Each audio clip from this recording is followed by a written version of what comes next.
Settle in. This is a quiet evening walk through Sumer. Canal gates that turn distance into watered fields, reed boats nosing along levees, under a slow moon clay tablets warming in a kiln while a stylus leaves small, neat wedges cylinder seals that roll a tidy story across damp clay, and a temple granary where barley measures sit level and patient, well move slowly, no arguments, no loud music, no sudden cuts, just a steady voice and a gentle bed of sound. If sleep arrives, that's the plan when you wake. The story will be right where you left it. The first part. Lower Mesopotamia, river plain near Uruk. The night gives the last of its call to clay and reed. We lift a bar from a door of palm wood, turn a simple peg in a gatepost that likes one clean stop, and set a small oil lamp on a low shelf so the stylus, the seal, and the measuring cord sit inside a steady oval of light. Outside, a main canal holds its line. Inside, a basket for tablets waits with damp cloth folded over its mouth. This is the anchor line. We are at a canal post at dawn, lamp lit, tablet clay ready, gate lever quiet. If your breath has slowed, keep it, the water will find its hour without anyone raising a voice. At the head of the lateral ditch, a wooden door slides in groove stones. A lever palm heart dressed to a bar meets a loop of rope that has learned when to give and when to hold. We put a shoulder to the lever, lift once, and let water begin as a thread, then a sheet. A notched pole stands by the bank. Each notch is a finger of depth, a remembered handshake between water and field. We count in the low way that does not wake birds. The sheet reaches the second notch, the pole agrees, the bar returns a thumb's worth, so no furrow pretends to be a river. This is the anchor. Lever, rope loop, notched pole lamp steady on the shelf, clay under cloth, the little seal in its case. If sleep leans in, keep it, the marks on the pole will hold your place. We walk the levee. Reed bundles stake the edge, mud daubed with chaff learns to be a wall. A boy steps ahead with a shovel and closes a rat hole with a heel and a handful, not as lecture, as habit. At the field inlet, we lay a reed mat woven strips that know how to strain silt and teach water to arrive as patience. The mat drinks the first rush and gives it back as a quiet rectangle. A tuft of sedge tells where last year forgot itself. The shovel reminds it that this year has work. Back in the shade, clay sleeps under cloth. We lift a lump and knead once. The tablet wants neither pride nor neglect. We shape a soft rectangle with the heel of the hand, set it on a plank, and touch the stylus to its edge. The stylus, a cut reed with a wedge point, does not draw, it presses. The wedge takes light, the clay keeps memory. We mark the canal name, the field sign, the water share, a sign for barley, the head of grains simplified to an old whisper sits beside a number said with a stack of small wedges. We add the sign for day, a short line, and the sign for the man who stands by the gate, read as a name by those who read his face. This is the anchor line. Tablet on plank, stylus in hand, lamp a calm oval, lever quiet to steps away, seal in its case. If your eyes close for 10 breaths, clay will not dry to spite you, the wedges will be there when you return. A cylinder seal rests on a strip of leather. Stone holds its roll, a pair of fish, a boat, a gate sign, and the little star we like, not for a heaven, for counting. We wet the tablet edge with a fingertip, set the seal, and roll once. The scene walks across clay without speaking too loudly. The seal is a key in this country. It says finished without scolding. We take the measuring cord to the granary yard. The cord twisted reed fiber knows its knots, every knot a length. We set stakes to a corner, stretch the cord, and mark a line where a wall will learn to be straight. A mason cleans a brick with a wet hand and sets it in mud. The brick carries a thumbprint, not an ornament, a fact. A boy lifts a basket of chaff to the mixing pit and lets it snow into wet mud. The mix learns to be brick. The sun learns to be a kiln when the pile is dry enough to be bowled.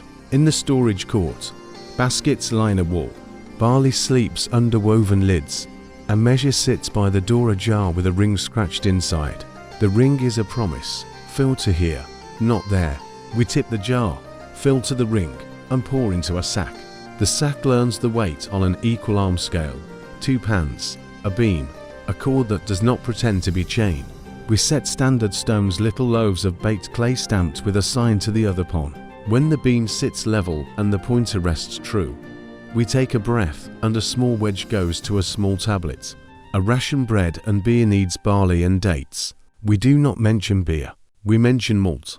The tablet knows what that means. The body knows too. This is the anchor, measure jar, balance beam, tablet edge lamps, oval gate lever within a reach seal in its case. If sleep arrives, that is fine. The beam will find level again when you wake. A reed boat noses along the canal. To men with poles press against levee stones that remember the pressure. A bundle of palm fiber ropes sits in the hull, coiled answer. The boat touches the mooring post, a loop goes over a carved head. The loop understands the difference between holding and biting. Clay jars narrow neck, round belly sit like small moons in a net that keeps them from telling separate stories. We lift one, test its plug, and mark the seal on clay with a sign for oil like shade. We carry the jar to the cool side of the yard and set it on a reed mat, so the belly does not learn to become a circle where it should be a foot. A scribe from the temple house steps through the doorway and leaves his sandals with their reed dust beside the mat. He checks the tablet we rolled and the marks on the pole. His hand reads the wedge lines like a man who reads rope by touch. He adds a wedge for confirmation and rolls his seal. A pattern of a goat on a mountain and a small gate. The goats will never see a mountain here. The sign stands for a person who knows what that means. This is the anchor line.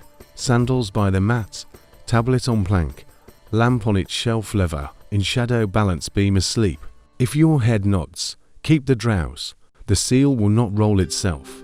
We walk the quay where the canal meets a basin. The basin edge is clay and timber. A bundle of reeds tied crosswise makes a cushion for boat holes. A boy knocks mud from his feet on a post. The post knows boys better than officials. He carries a basket of broken potsherds to fill a hollow. Shards know how to strengthen mud. Each piece is a past sentence that became a new wall. The wall does not mind being a library. In the drying yard we lay bricks on edge in a fan to let wine teach them strength. A man draws a sign in wet clay with his finger, a mark that says the crew who made these keeps count. The kill smoke will be mild by noon. The kill is nothing proud. A dome of old brick, a mouth that learned to eat straw, a back where heat leaves as a story nobody reads. When the bricks are ready, the small stamp on the face tells anybody who lifts them that hands and time worked here. The stamp is not a boast, it is a handle for memory. Back at the levee, water has reached the third furrow. The reed mat hums a low, soft line, while silt learns to settle. We lift the lever another thumb, then settle it back so the flow does not tell lies about fair share. A man from the neighboring plot watches and nods once. He does not speak because neither of us needs to say enough with a voice when our hands already said it to wood. This is the anchor, lever, mat, furrow lamp inside tablet drying to leather hard seal resting. If sleep arrives, let it. The furrow will not turn into a river while you rest. In the tablet room, a jar of water sits with a cloth over its mouth. We dampen fingers and rub a surface to smooth where wedges wanted to show off. The clerk reads line by line and gives back the tablet with a nod. He lays a damp cloth over the basket and puts a small sign on the lid that says to kill. The kill keeper will set these at the edge after brick, not for cooking, for remembering. Clay that met fire stops pretending to be mud. It becomes the part of the day that will not rot. On the quay a small scale weighs a ring of copper. The ring is wage, not in coins, in weight. The ring sits in a pan, a counterweight sits in the other. When the beam sits level, an aim gets a wedge on a slip and a nod. The man ties the ring into a corner of his girdle cloth and goes to fetch his reed cutter. He will need the cutter tomorrow. We will need him tonight if a bank tries to walk away from its line. This is the one soft image we keep. Heat over the basin makes the air ripple like a woven mat held above a fire, then back to rope, jars, and wedges that stand straight. Midday grows. We lower the lamp wick and let sun light the light for a while. We tie a loop on a jar net and test it with a pull to learn where it wants to fail. It does not fail. A girl passes with a basket of dates. We buy 4 with a small wedge on a tablet and a real fruit in hand. The dates are firm and honest.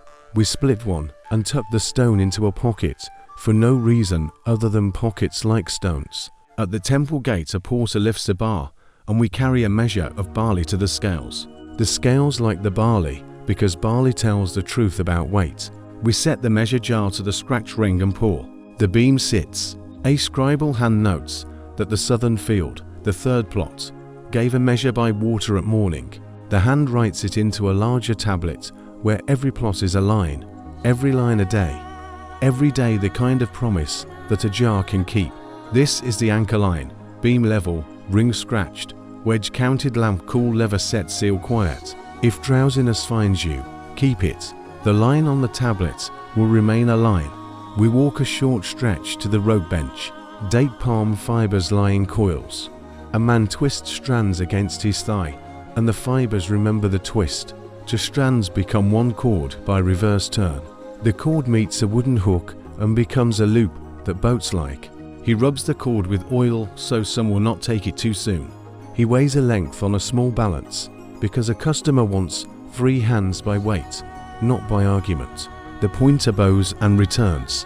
He smiles with his beard more than his mouth. On the wall a reed screen keeps the kiln from telling its heat to the whole yard. The kiln keeper brings out a tray of small tags, clay labels with a hole. Each carries a short sign, a plot mark, a measure, a day. He sets them in a basket under a damp cloth and walks toward the granary. Tags hang from jar necks. A glance that knows how to read saves an hour, that does not know how to listen. A messenger comes from a field farther down. His sandals are white with salt where a ditch forgot to drain last season. He wants the gate shut a finger's worth for an hour, so his furrows will hold shape. We lift the lever a thumb, wedge it with a stick he brings, and mark the time by a shadow on a post. The post has received many shadows. It does not mind one more. This is the anchor. Wedge under lever, shadow on post. Tablet with a small line lamp of thought, seal sleeping balance beam needed now. If sleep visits, keep it. The wedge is better than a promise. We sit for bread in the shade behind the wall. Bread comes wrapped in reed leaf. We tear it and dip it in oil. A small onion teaches the bread why it wanted to exist. A swallow writes short letters in air above us and forgets them in the same second. The day feels like a tray of wet tablets waiting to be read and taken to the kiln. We do not hurry them. They do not ask to be hurried. In the afternoon, we check the cutter's edge on the canal bank. Reed knives need honesty. A stone in the yard has taught knives to remember sharpness 4 years. We wet the stone, circle the blade twice, 3 times, not many. The edge answers with a line of light. We put the knife away because hands like keeping fingers, and canals like cutters that wait for their stage. At the basin, a boat from downstream brings clay lumps of a different color, good 4 jar necks and seal plugs. The man calls the clay sweet, not because it tastes so, because it behaves. We pay with a measure of barley siftings and to dried fish. He leaves a mark on our tablet, a small roll of a seal that shows a kneeling man, and to stalks. We do not ask why stalks. We like the way the lines fit in the clay, rounded and sure. We set the clay under damp cloth in the shade. Shade is a second worker. Shade keeps work from becoming a story about yesterday. This is the anchor line. Damp cloth over clay. Seal rolled at the edge. Lamp back to half lever set. Wedge still sure balance beam under its cover. If your eyes close and open, the cloth will still keep the clay polite. Toward evening we walk the levee again. The field looks like linen brushed one way. Water sits in long, low mirrors between rows. We lower the lever a little and let the sheet thin to a thread.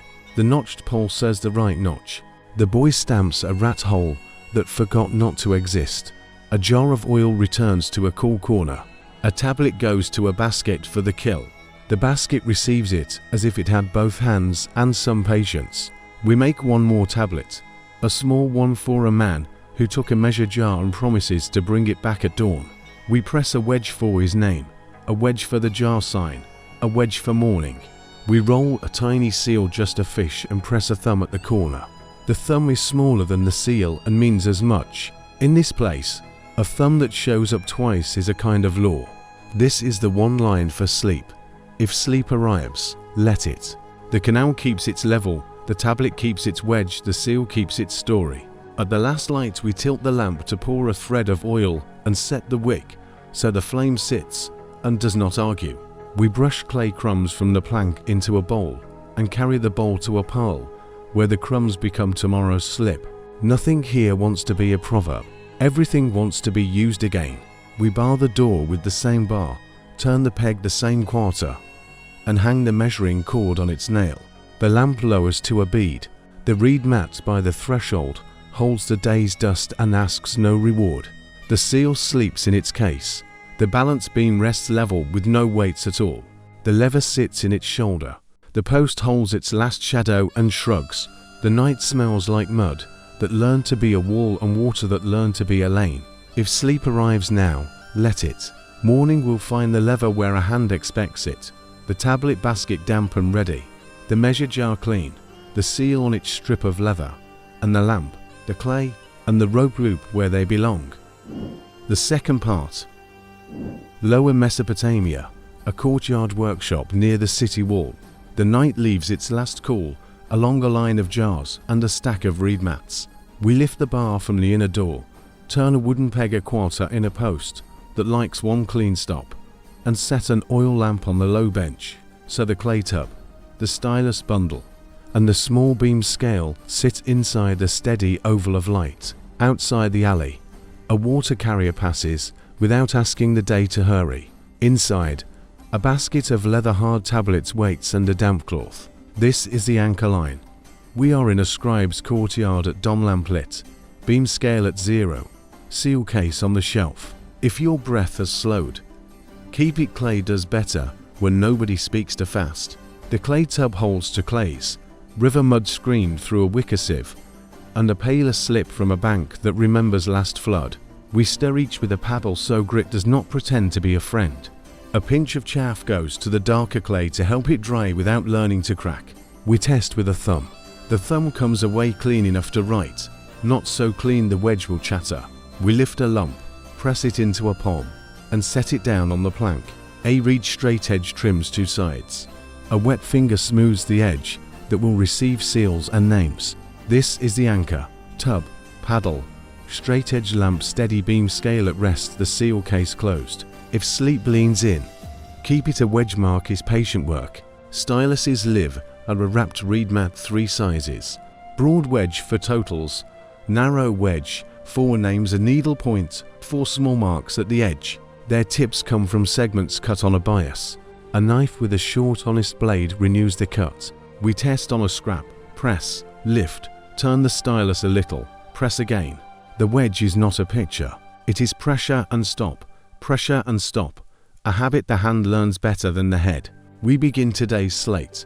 Rations for a canal cruise, bricks for a kill mouth, sacks for a grain door, 2 jars of oil measured 4 lamps in the north court. Each line takes a sign for the thing, a sign for a number, and the small wedge that says what part of the day. We keep the lines even by eye and by a string stretched between 2 pegs in the plank. The string casts a light shadow. A wedge that crosses the shadow gets a rub and a do-over. Clay forgives once. Clay does not forgive twice in the same spot. This is the anchor line. Tablet on plank. Stylus set aside. Lamp near the wrist beam scale at 0, seal still sleeping. If your eyes blink slow, the tablet will hold your place. A boy comes from the reed beds with a bundle of fresh stalks. We choose 8 4 new styluses and 1 4 pens that will not write words, pens to impress dots for counting within signs. We split, trim, turn, and test. The boy watches, then tries. His wedge leans. He turns the reed a finger's breadth. The wedge sits straight. He nods without teeth, the way a good habit nods. Clay scraps dry on a brick. When they are crumbs, we grind them between 2 stones to make grog. Grog returns to wet clay, so the tablet will remember strength. Nothing leaves this room if it can return in another shape. We pour slip into a small bowl, lay the brush across it, and paint a clean face on a tablet that needs a second surface. The slip likes to be thin. A thick slip forgets to be a friend and cracks when sun thinks too hard. We open the seal case. Inside, cylinder seals wrapped in cloth, a few stamp seals for men who prefer old ways, a string with tags for borrowers. One cylinder shows a reed hut, and to fish one shows a man with a goat, one shows a gate and a star. We set them in a row. On the bench we also keep grit for drilling fine abrasive, and a bow drill for carving stone. Today a neighbor brings a blank of soft stone. He wants a seal that speaks of a canal end and a jar. We mark the stone with a bit of ochre. The bow drill walks a tiny line, the grit teaches the hole to be round. A copper point, a little water, patience. The drill sings low. We check the groove with a sliver of reed and a touch of soot. The soot sits where the groove sits. We wipe, drill again. The day accepts this kind of work. This is the anchor. Seal blank, bow drill. Grit lamp a calm oval beam scale, quiet key peg on its nail. If sleep arrives, let it. The groove will not run away. In the far corner, a potter's wheel sleeps. We do not wake it. Today's 4 tablets, tags, and a few small jar plugs. The jar plugs are small balls pressed into necks, marked with the jar sign and a wedge for day. A cylinder seal rolls over the top, so the plug will say what the owner would say. We keep a dish of water. Near the plugs a dry plug becomes a lie. We prefer truth that takes 1 breath, not 2. The beam scale serves the room in quiet ways. We weigh small stones that we use as standards a hand's weight. A small loaf's weight, so the next hand will not ask the last hand to remember alone. We weigh wax for plug seals. Too much wax makes a seal proud and hard to break. The right wax breaks when asked. Leaf weights slivers of bronze walk the beam. The pointer bows and returns. Numbers fasten a day to itself. A kill waits in the yard. A dome of old brick with 2 small mouths. We carry tablets on reed boards to the staging bench, freshest on the shade side. Leather hard at the lip. The kiln likes gradual introductions. We fill the lower ring with brick, leave tablet space above heat, and light straw in the mouth. A man feeds straw with a rhythm the kiln recognizes small, even, steady. Smoke learns to be a line, not a cloud. Heat finds the dome and sits. We do not rush the kiln. We try not to rush anything that will outlive us. This is the anchor line. Reed boards with tablets. Kiln mouth small. Lamp inside beam scale, undercloth seal case closed. If your head dips, the kiln will still be a dome when you open your eyes. Between loads we prepare small clay envelopes for tokens, when tokens are still wanted. A token for jar, a token for goat, a token for measure. The tokens go into the soft buller. A reed marks the hole for a string, a seal rolls over the outside, a name wedge stands at the lip. We like tablets. Some men like tokens in bellies. The room respects both. At mid-morning we pause for bread, dates, and a sip of watered beer that comes like a small wage in a cool jar. We sit on the threshold in the line of a moving shadow. The lamp burns smaller. A sparrow lands on the wall and leaves before it learns a new word. If sleep arrives at such a moment, that is fine. The kiln breathes on without advice. A runner from the canal house brings a tally to copy. The tally lists baskets of silt lifted from a choked bend, names of crews, shares of beer owed at dusk. We copy the lines onto 2 tablets, 1 for the canal house, 1 for the store roll, 2 seals, and add a wedge at the edge that says match. The runner sets his own seal alongside. He shows a fish and a boat. Fish and boat will remember him longer than his face will. This is the anchor. Copy tablet. Seal pair. Wedge for match lamp, a little higher beam scale and changed peg key where it was. If drowsiness settles, we keep the pace. Clay favors steady hands. In the back shade, we keep a bitumen pot. A low dish with a pebble that knows heat. When we need to seal a jar net or mend a reed bucket seam, we set the pebble near coals until bitumen softens. Today we warm enough to stripe a net rope, then lay the rope in the sun to remember firmness. The smell is low, like earth that once met fire and now prefers quiet. We set the pot aside, so the pebble cools to a stone nobody would notice. A mason steps in with a stamp 4 bricks. His stamp shows a short line that stands for the crew and a circle that stands for the kiln. He wants to use our reed boards because they dry bricks with less argument than bare ground. We say yes with a nod and a notch mark on the board edge. The notch is a debt that is easy to pay. Boards return when boards are scarce. Boards return because men like notches that say mine without voices. We check the kiln mouth. Heat speaks like a breathing throat. We lay a small tablet on the lip if it dries without curling. The ring inside is ready. We slide the first reed board in, not too deep. The straw learns to be ash. The dome learns a steady colour. We watch from the shade and write 3 short lines on a sanded shard to remember time. Shards make good paper when paper wants to become a jar again later. This is the one soft image we keep. Heat shimmer at the kiln's lip like water that forgot to be wet. Then we return to boards, seals, and the straight small breath of the pointer on the beam. In the afternoon, we carve the neighbour's seal again. The bow drill finds its groove. A copper graver cuts a tiny gate. The gate sign is nothing more than 2 short lines and a bar. The jar is a circle with a neck, the simplest jar. Between them we cut a bit of ground that means near. The neighbour watches without questions. He brings his own oil for the final polish.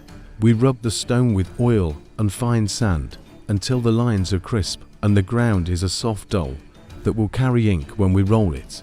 We test on wet clay. The roll is even. We cut a small notch at the end, so the roll will stop where the hand wants it to stop. He smiles with a shoulder more than a mouth. He leaves a ring of copper on the plank. We weigh it out of habit, write a wedge on a shard, and put the ring in the weight jar under a rag that never meets soil. The boy sets styluses to dry points up in a pot of sand and brings a jar of water to the bench. We dampen the cloth over the tablet basket again. The cloth knows the job better than anyone in the room.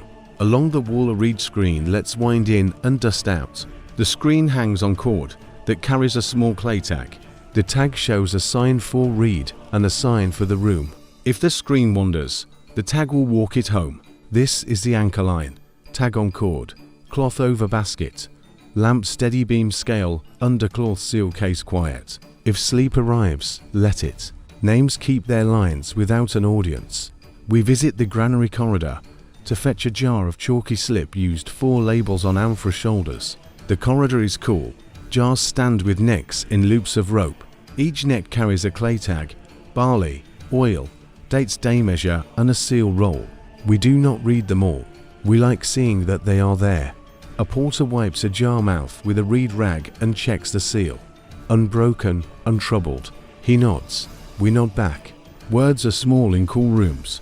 Back in the courtyard, we paint to shoulder, ovals with slip and press signs into the skin.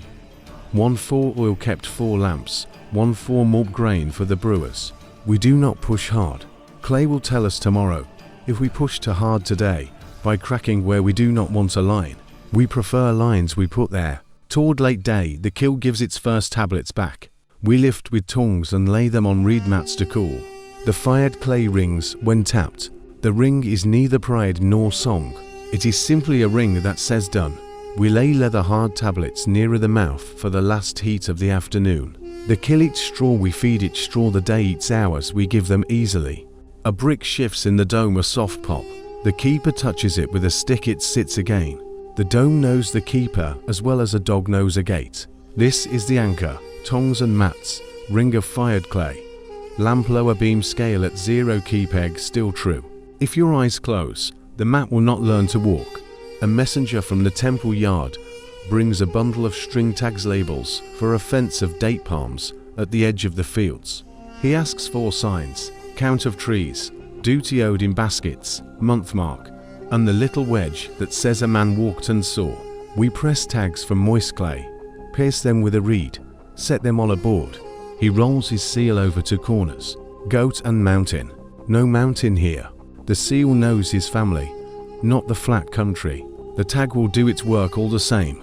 We sweep the bench with a reed brush. Clay crumbs go to a bowl. The bowl goes to the tub. The tub goes on with being a tub. The lamp wick turns down.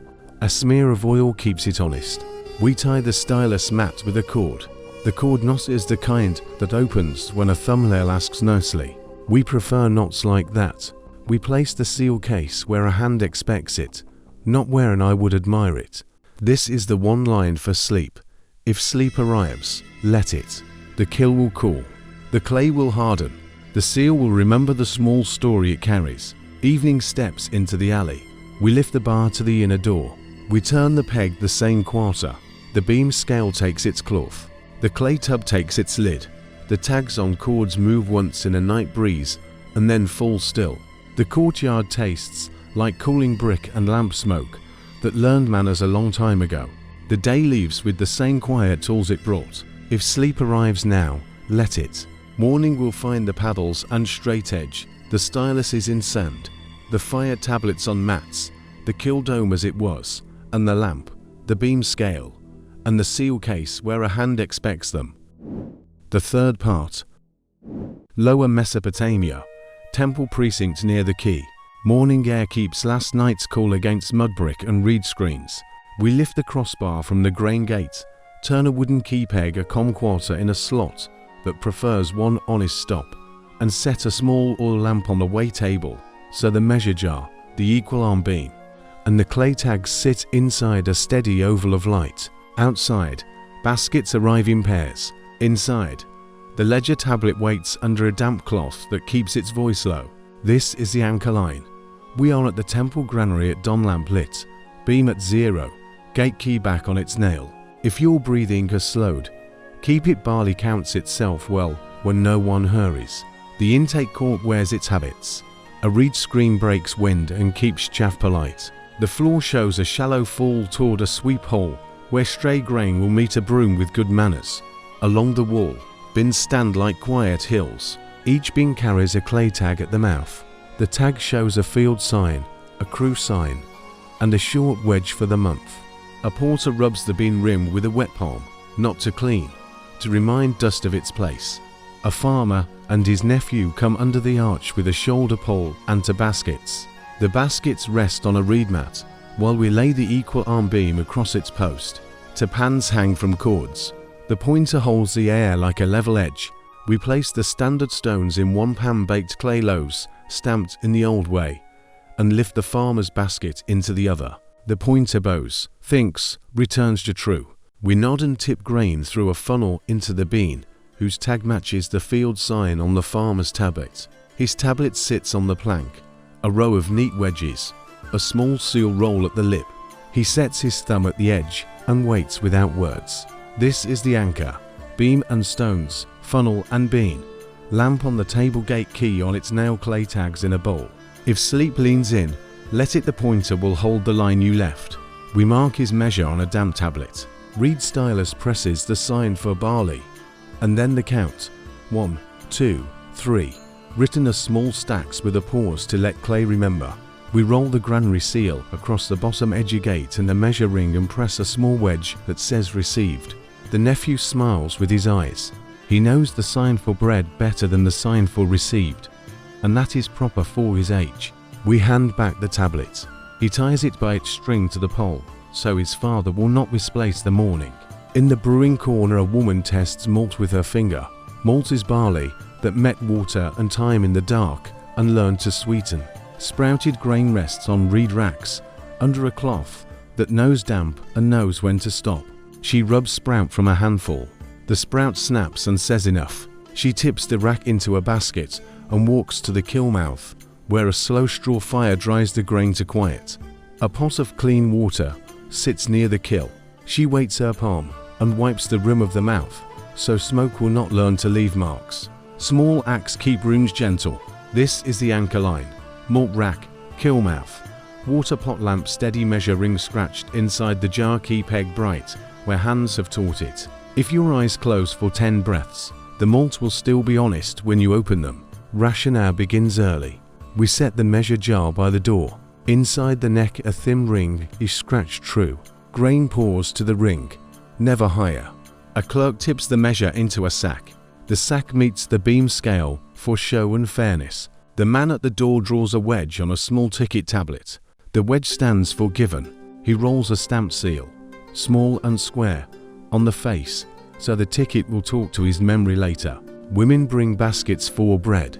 They accept sacks of flour ground yesterday in the courtyard mill. The mill stones are not rich, just flat and steady. The woman at the mill keeps 2 bowls, bran and white, neither praised beyond reason. She ties sacks with a twist of fibre that opens with a thumb. She knows there are mornings when a child cries, and a knot that needs a knife would not be a friend.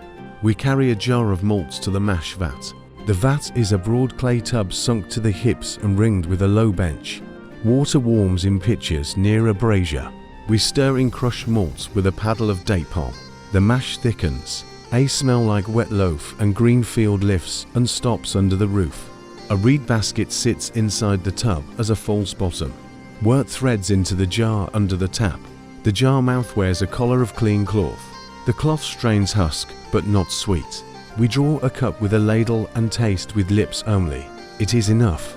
We nod to the vat and let it continue its sentence without us. This is the re-entry line for sleep. If sleep arrives, that is fine. The beam will settle. The jar will fill. The ledger will keep your place. On the ledger bench a long tablet lies under cloth. We lift the cloth. Lines run like quiet canals. Each line bears a crew mark, a tally for baskets, and a small wedge for beer owed. The stylus whispers its way down the clay. We add a wedge for the farmer, whose nephew learned patience at the door. We keep the wedges small. We keep the lines steady.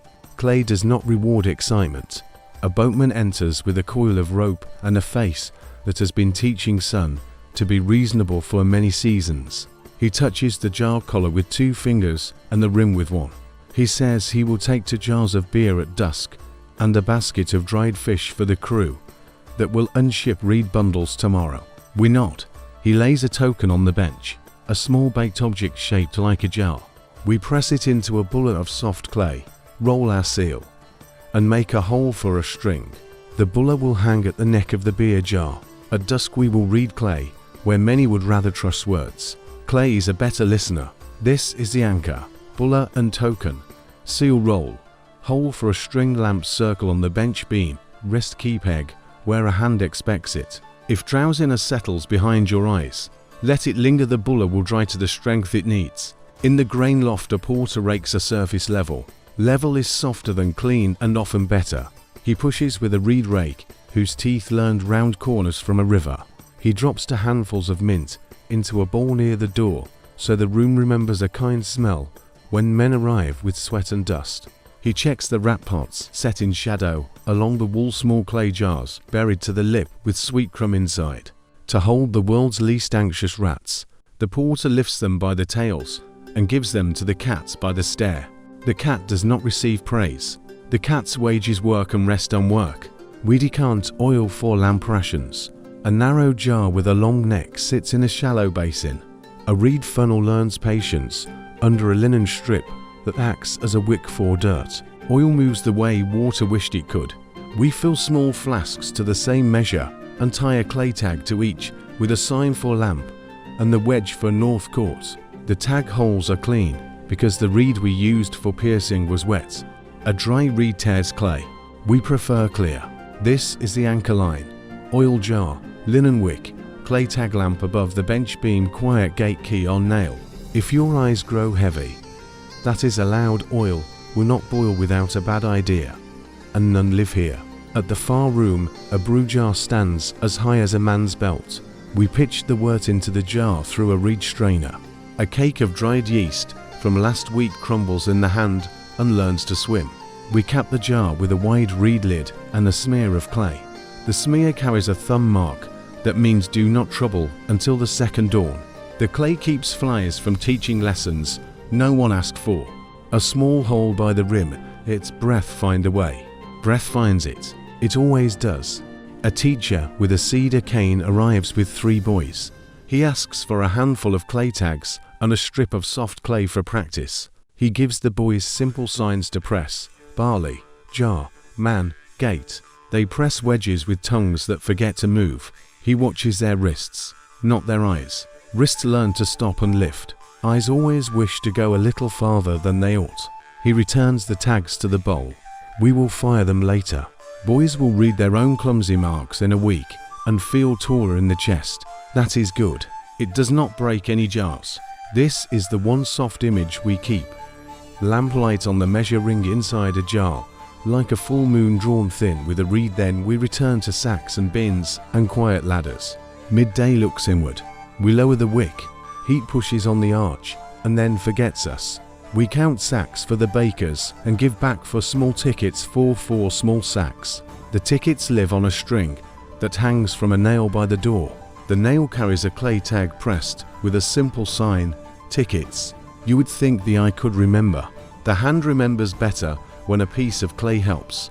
A woman from the temple kitchen takes date syrup in a jar with a narrow mouth. We wipe the mouth with a wet reed rag and press a stopper of clay softened with a breath. We roll a stamp that shows 2 dots and a curved line, an old sign for sweetness, then paint a slip oval on the shoulder and press the month sign while it is still damp. She carries the jar in a net that has learned to hold bellies and leave necks alone. We eat a small meal in the shade, flat bread soft as a new cloth, a bit of onion, a date that left the tree without an argument, a cup of beer from yesterday thinner than festival beer and more honest. If sleep arrives in this quiet, that is the plan. When you wake, the barley will still be in its bean, and the bean will still no center. The afternoon brings a string of donkeys under sacks. The sacks come from a field that likes to boast. We weigh each and find the boast a little large. We do not shame. We untie one sack and run grain through fingers. It feels shy of dry. We point at the drying court. The farmer nods. He is not offended. He will be glad tonight when he does not have to listen to splitting jars in the dark. He spreads grain on reed mats in the sun, turns it with a board, and feels pride become a better pride. This is the anchor. Sun on reed mats, board turning grain, beam back at 0 lamp, under its shade key splashing its iron color on mudbrick. If your head nods again, stay with it. Grain dries without speeches. The brew jar speaks, little sounds under the lid, the kind that mean work happens. We do not lift the lid. We press an ear to the side. It whispers the same story as last season and the season before. We tie a clay ticket to the neck with the wedge for first night and leave it. Later we will set jars in a cool corner near the floor, so they rest like sleepers without dreams. A reed boat touches at the granary steps. To use carry amphory to the oil room. We check each neck for the plug. We check each plug for a seal. We roll a clay tag at the neck with our own seal, so the jar will be ours without a poem. The youths admire the sound a seal makes in wet clay. It is a small kiss. It is a good sound in a warm hour. A clerk brings a shard with a quick list names of men who finished their piece at the canal bend. We copy the shard into the ledger tablet. We roll the shard into dust between stones and pour it back into the slip bowl. Old lists do not go to the river. They become letters again. That feels right. Even the shard seems to nod when it forgets itself. This is the anchor line. Shard to slip, seal kiss, beam com lamp even key where it was. If sleep presses your shoulder, permit it. Nothing here needs a trumpet. We count jars in the cool room. Each neck wears a tag on string. The tags clack softly when hands move them on the peg. We group lamps by quart, beer by crew, oil by day. We lay a small plank across to pegs for the night guard's bread. The guard will sit with his back to the wall and breathe until dawn teaches the door its next lesson. He will tap the jars as men tap their friends soft to hear the shape. He will not break a jar because he has not broken one in many years. That is his secret pride. Late in the day we open the gate to the quay. The quay peg turns its quarter and rests. We pass the beer jars to the boatman and hang his buller at their necks. We chalk a small mark on the rim of the jar to remember the seal's face without squinting. He loads them in a nest of rope and sets a reed lid on each. He thanks with his shoulders. His face does not change. He teaches his apprentice to tie a loop that neither bites nor slips. The loop nods when he pulls. The loop is pleased. This is the anchor. Key step, rope loop, buller at neck lamp on the bench, behind beam undercloth key now turned back. If sleep arrives, keep it. The river will do its moving without you. Evening gives the room back to stillness. We wrap the ledger in its cloth and set a small stone weight on it. We sweep grain to the sweep hole and lift the board to pour it into a jar marked for birds and nights. The board falls back and says nothing. We lift the lamp, tilt oil to feed the wick, turn it down to a bead, We hang the gate bar in its brackets and feel it find the old seat again. We touch the bin rims one last time. They are cool and do not ask to talk. We set the equal arm beam pans together so they do not learn to wander. We stack the standard stones in their bowl. We hang the key peg on its nail bow to the left, teeth to the right, the habit of this wall. We wipe a thumb across the measure ring inside the jar because tomorrow likes to find the ring clean. We look once at the clay tags sleeping in their basket. They look back like little moons with holes and weight. If sleep arrives now, let it. Morning will find the bins level, the kill cool, the mash breathing softly, the tickets on their string, and the lamp, the scales, and the key where a hand expects them. The fourth part. Lower Mesopotamia. Work quarter behind a broad courtyard. Dawn keeps a thin cool in the reed shadows. We lift the bar from a side gate, turn a wooden key peg a quarter in a jam that likes one clean stop, and set a small oil lamp on the long bench so the spindle basket, the loom weights, and the ration scale sit inside a steady oval of light. Outside, the alley smells of wet clay and sheep inside. A reed shed holds hanks of wool hung from a pole about rain. This is the anchor line. We are in a weaving yard at first, light lamp lit, beam scale at 0, key peg on its nail. If your breathing has slowed, keep it, thread finds itself when hands do not hurry. We wake the warps. To upright looms stand under the shed roof, beams of palm wood smoothed by years of lean. The warp threads hang from the top beam, tied around the bottom in bundles between them. Heddle rods lie sleeping, each with a braid of loops, ready to lift the right threads. Clay loom weights rounded cones with a hole gather the warp ends in groups. We touch each weight to hear if it learned a crack in the night. A cracked weight answers with a duller voice. We set cracked ones aside and tie in sound ones with a thin thong of reed fiber. A row of weights makes the warp straight without speeches. We lay a measuring cord along the beam and count fingers to fix the width for a cloth of daily use, neither festival brocade nor royal banner, just honest cloth for sacks, bands, and tunics. The cord knows its knots. Each knot is a memory kept the same. We slide heddle rods through their loops and tap them lightly so the loops remember to sit. A child brings a reed comb with its teeth oiled. The comb will persuade the weft to lie close. When the time comes for, now it rests with its back to the shed post. This is the anchor.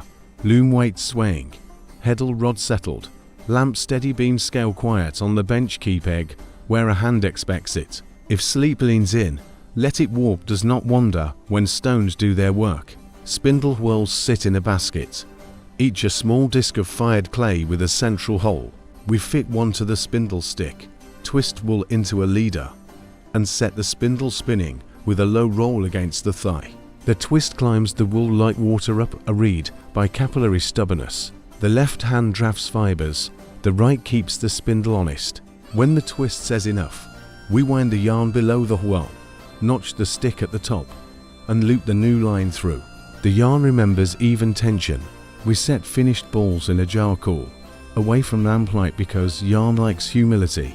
Carding comes next for the next batch. We tease wool with 2 reed paddles strung with knotted cords, burrs and seeds drop to a basket. Good fiber stands in a clean cloud. A woman rubs her thumb across the wool to judge the staple. Her nail knows the difference between tacky and true. We do not speak about quality more than necessary. The cloth will tell the truth in a season. The loom prefers quiet now. Near the doorway a vat sits with warm water and a pinch of ash. We scour a hand-cold grease discovered during spinning by swishing and squeezing, never wringing. Water learns the road from wool to vat to ground. We set the hank across a reed to drip. A child counts drops for no reason but practice. Counting becomes a habit here before numbers become a pride. This is the anchor line. Spindle turning, comb waiting, hank dripping, lamps pull, comb beam scale still at 0. If your eyes close for 10 breaths, the thread will not forget its twist. The dyer arrives with a small bowl wrapped in cloth. Inside, a cake of blue that came by trade, indigo that learned our river's tongue. He pinches off a shard and crushes it with a smooth stone. We wet a jar with water that saw morning shade and add a spoon of stale urine that keeps color obedient. The jar breathes under a cover. We do not agitate, we let the dye wake without panic. No festival banner today, just soft blue 4-edge bands that keep wear honest. We tie the first warp chain to the top beam.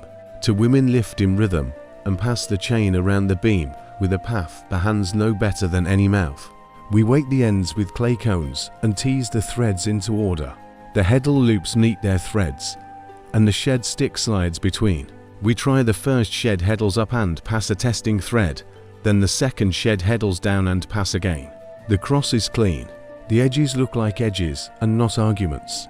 We nod to the loom and prepare the weft. On the ration bench, the small equal arm beam stands. We weigh a day's wool allotment for the weaver pan raised with baked clay stones on one side, a bag of cleaned wool on the other. When the pointer sits true, the clerk presses a wedge on a small tablet, rolls a stamp with a ring and a line, and slides the wool across. The weaver tucks the tablet into a slit in her belt. She will give it back at dusk for bread and beer. The tablet will not lie if we do not let it. This is the re-entry line for sleep. If sleep arrives, that is fine. The loom will keep its rhythm, and the bench will keep your measure. We wind weft on a reed shuttle. The shuttle is thin and long enough to carry across without learning to strike heddle rods. We pass first weft, beat with the reed comb, pass second, beat again. The cloth grows down from the beam in a narrow waterfall. The weights swing a little. When we beat, their return tells us we did not beat too hard. The edges selvages sit even. A child watches the swing and learns a metronome without a word. In a corner, a braid maker ties 3 cords to a peg and passes the outer over the middle, then the other outer, then the first again simple. Enough 4 ties on sacks and belts. He works without counting aloud. His hands carry the count, his mouth carries the day's rest. He weighs finished braids on the beam. All lengths earn equal wedges on a tag tablet. The tag rolls under a cylinder seal with "to fish" and a granary sign. The braids go to a basket marked for the canal cruise. We set a second loom for coarse cloth. This one will become sacks for barley. The warp spacing stretches wider, the weft will be thicker, the loom weights heavier. Clay weights wear different stamped marks, so they migrate back to their loom after cleaning. A reed brush sweeps dust from the shed floor. Dust settles where it likes, low and out of the way. We do not fight dust, we teach it manners. A woman twists a cord of palm fiber for net making. She knots a square mesh with a gauge stick. Each knot a small decision made right the first time. The net will cradle oil jars by their bellies and not by their necks. She ties a clay tag to the cord roll with the sign 4 jar and a wedge for 6. The tag dries at the edge of the bench. At dusk the net will go to the quay where a boat that speaks in creeks will learn it. This is the anchor. Knot on gauge stick, tag drying. Lamp on the bench beam scale, still key peg on nail. If drowsiness stands behind your eyes, keep it knots, prefer hands that breathe. Mid-morning brings a shepherd with 2 skins of wool and 1 fleece still smelling of the field. We weigh skins, record count, and hang the fleece in shade. He asks for a strap repair. We clean the cut and stitch with a palm needle and wax fiber. A drop of bitumen seals the seam. The shepherd leaves a ring of copper on felt.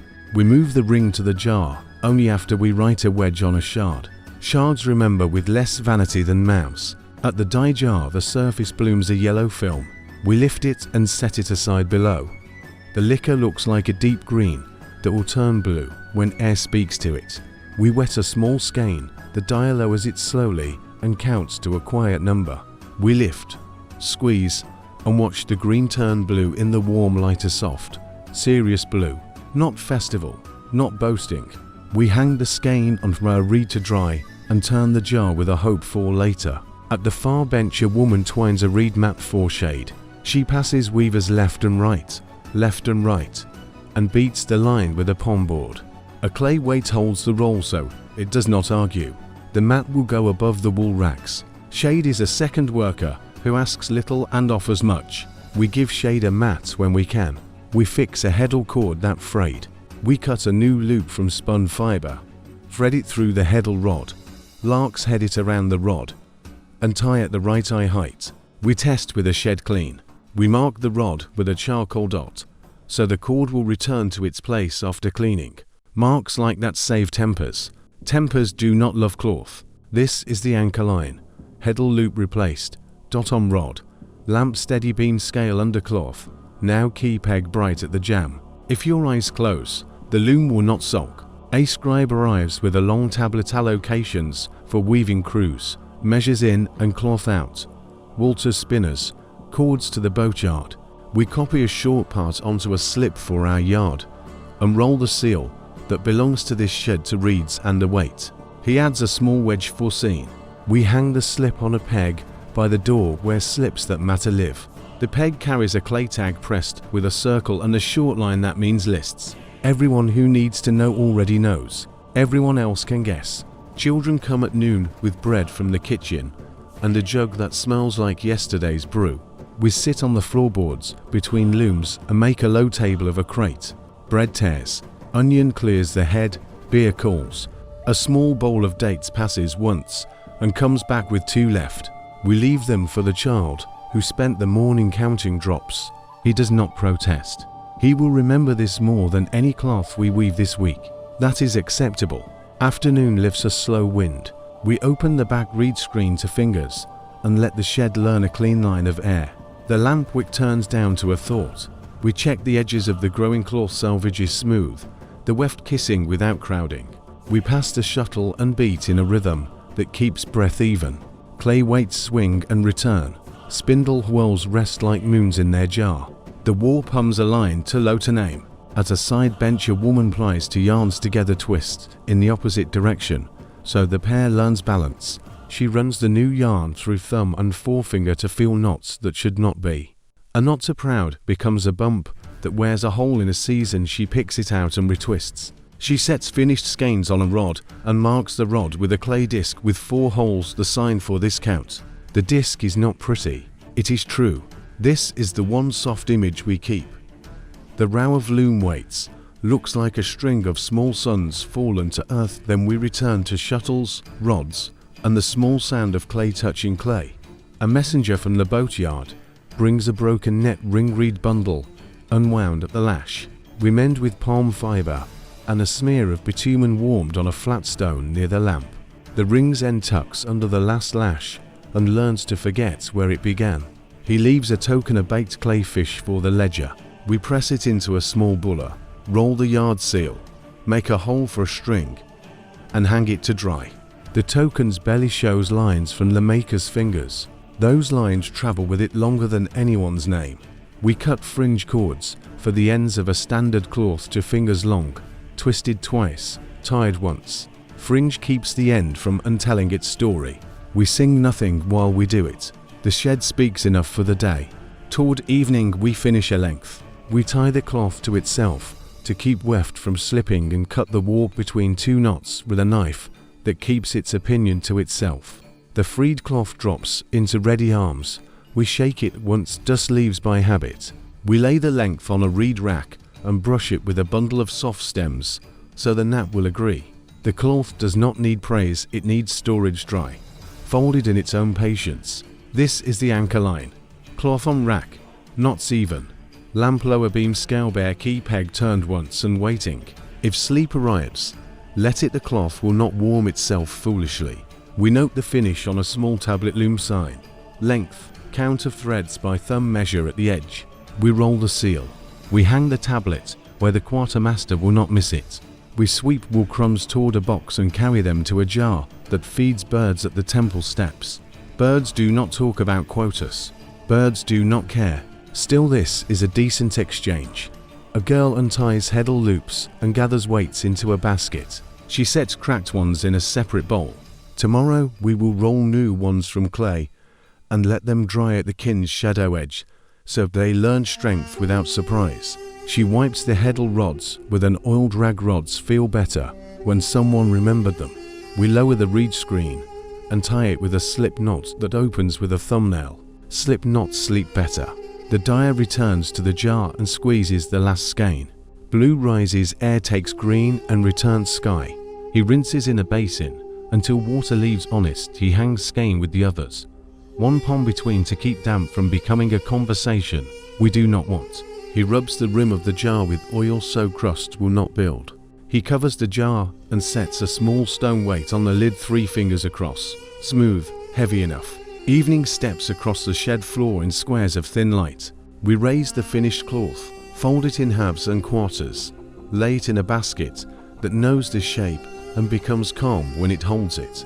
We tie a clay tag reed sign, cloth sign, number through the basket handle and set the basket by the door. A porter will come. He will not speak, he will know this basket by the tag more than by our faces. We tilt the lamp and feed its wick a last thread of oil, then turn it down to a bead. The beams, scales, pans kiss and lie together. The spindle basket sits with sticks upright, so tips do not learn to bend. The reed comb rests teeth down, teeth do not like sun. The key peg turns its quarter and returns to the nail bow to the left. Teeth to the right, the habit of this wall and this shed. If sleep arrives now, let it. Morning will find the warp tied, the weights sorted, the skeins blue and dry, the tablets on their peg, and the lamp, the scales, and the key where a hand expects them. The 5th part. Down by the slow bend where the river widens into a basin, the day opens its hands. A light breeze trousered with reed scent passes along the bank. We loosen the leather cover from the small brazier, ease 3 coals awake with a straw breath, and set the bitumen kettle on its tripod, so the surface softens without sulking. A loop of palm fiber rope hangs from a post. A bundle of fresh cut reeds leans in the shade. The ferryman's pole rests across the stones like a long, patient bone. By the bank stand 2 kinds of craft. The broad reed barge with its mat sewn into a skin that drinks only what it is given, and the round basket boat no higher than a man's hip woven tight, then painted with bitumen until water turns respectful. We begin with the barge. Reeds, sorted by length, lie in tiers. We lay a mat, then a course of reeds, then a mat again, alternate the seams, so they will not remember to split all in one place. Palm fiber cord passes through with a bone needle the size of a child's finger. The seam draws together like a mouth that has decided to agree. The kettle licks a shine across the black. Bitumen stone that learned to flow receives a pinch of lime powder to help it keep its temper. A flat paddle, warmed, carries the brew to the seams. We rub it in with a handful of straw, not for romance, for grip. A smear here, a smear there, the smell is low, ancient, not proud. When a seam refuses to listen, we hold a clay tile under the spot from the inside, then spread once more. It yields. These boats like persuasion, not speeches. We nose the barge into shallow water and rock it to wake its frame. No groan, only a hush. The pole goes to the bottom, the ferryman barefoot, knee-deep sets the prow where he wants it, and a loop slips over the mooring horn carved from a root that chose to become helpful. The loop holds as if it were board. It is not board, it is well made.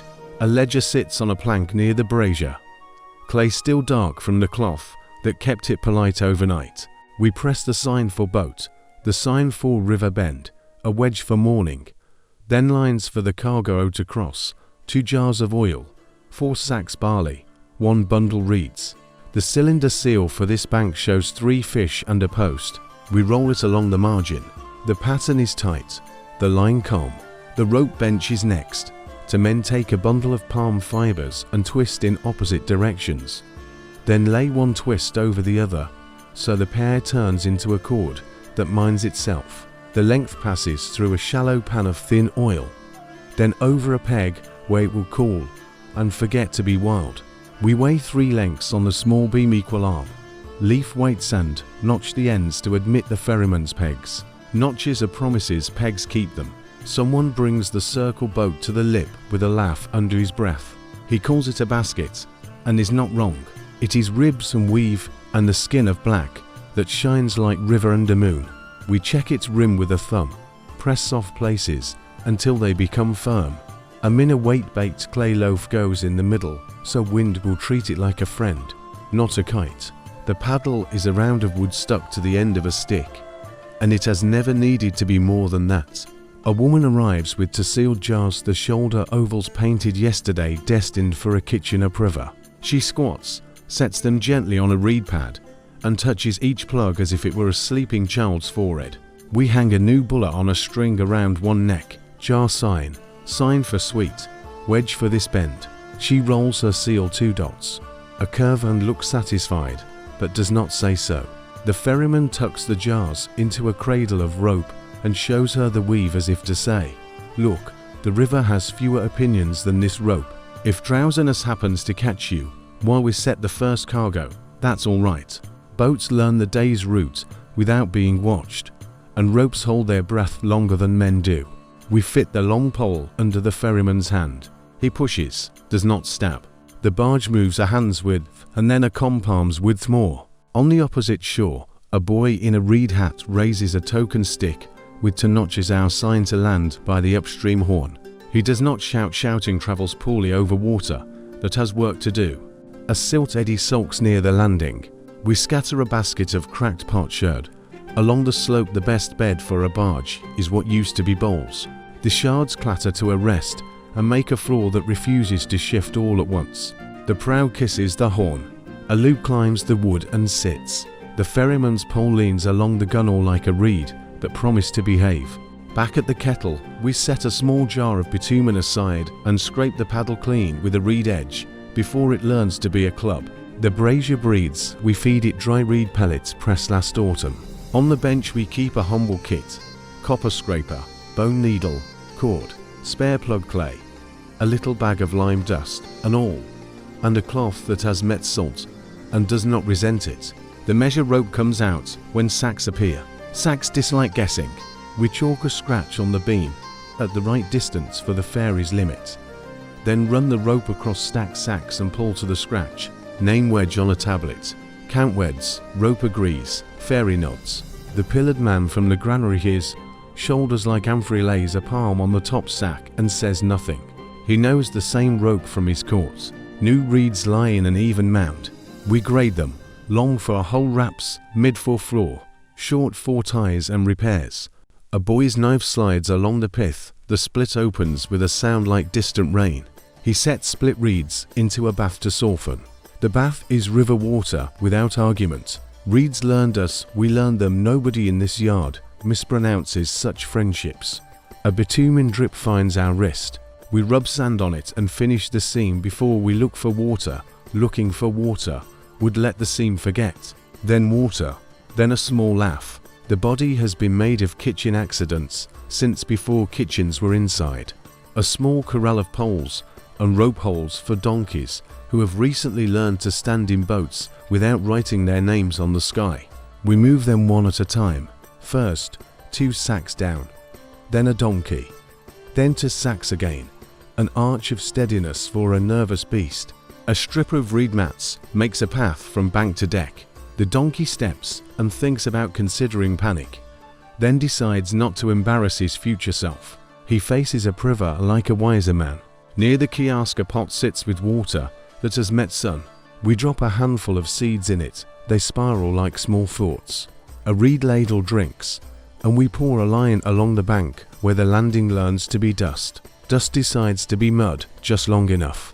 People can walk mud, and mud can remember men without catching them. A guard with a reed baton and a soft voice asks to see bulla. He touches each with a finger pad. He's not suspicious. He is a knot in a long rope strung between posts that call themselves law. His baton is for pointing at the right horn, not at people. We have nothing to do with loud afternoons here. The circle boat gets its turn. A clerk and a boy need to cross where the bank is too narrow for the barge to kiss. They sit low, knees to chest, arms around jars 3/4 full of air, because air floats when clay would rather not. A paddle turns water over water.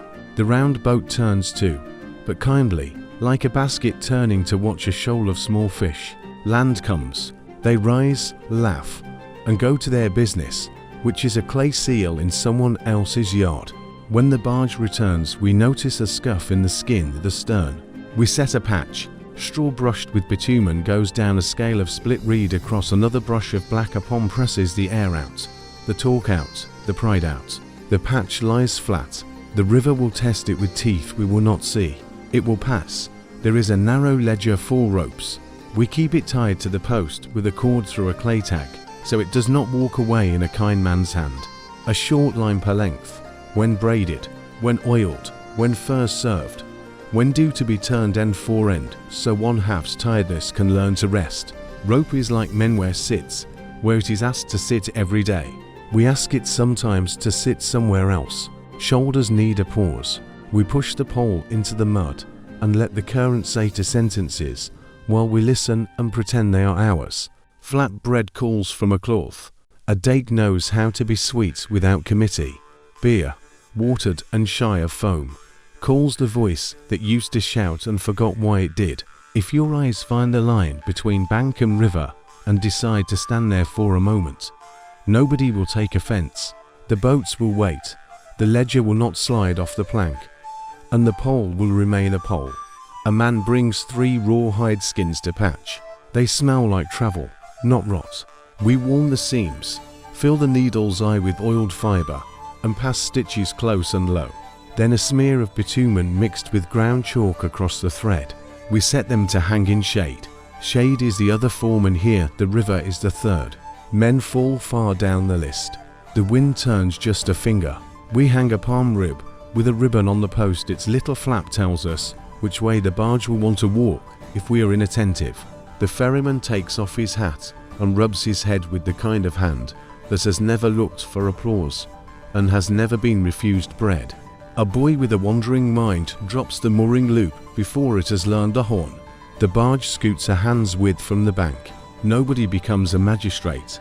We lay the pole out, drag the prow back, and show him to lay the loop fore and aft first, then backhand over, so a small pull tightens everything.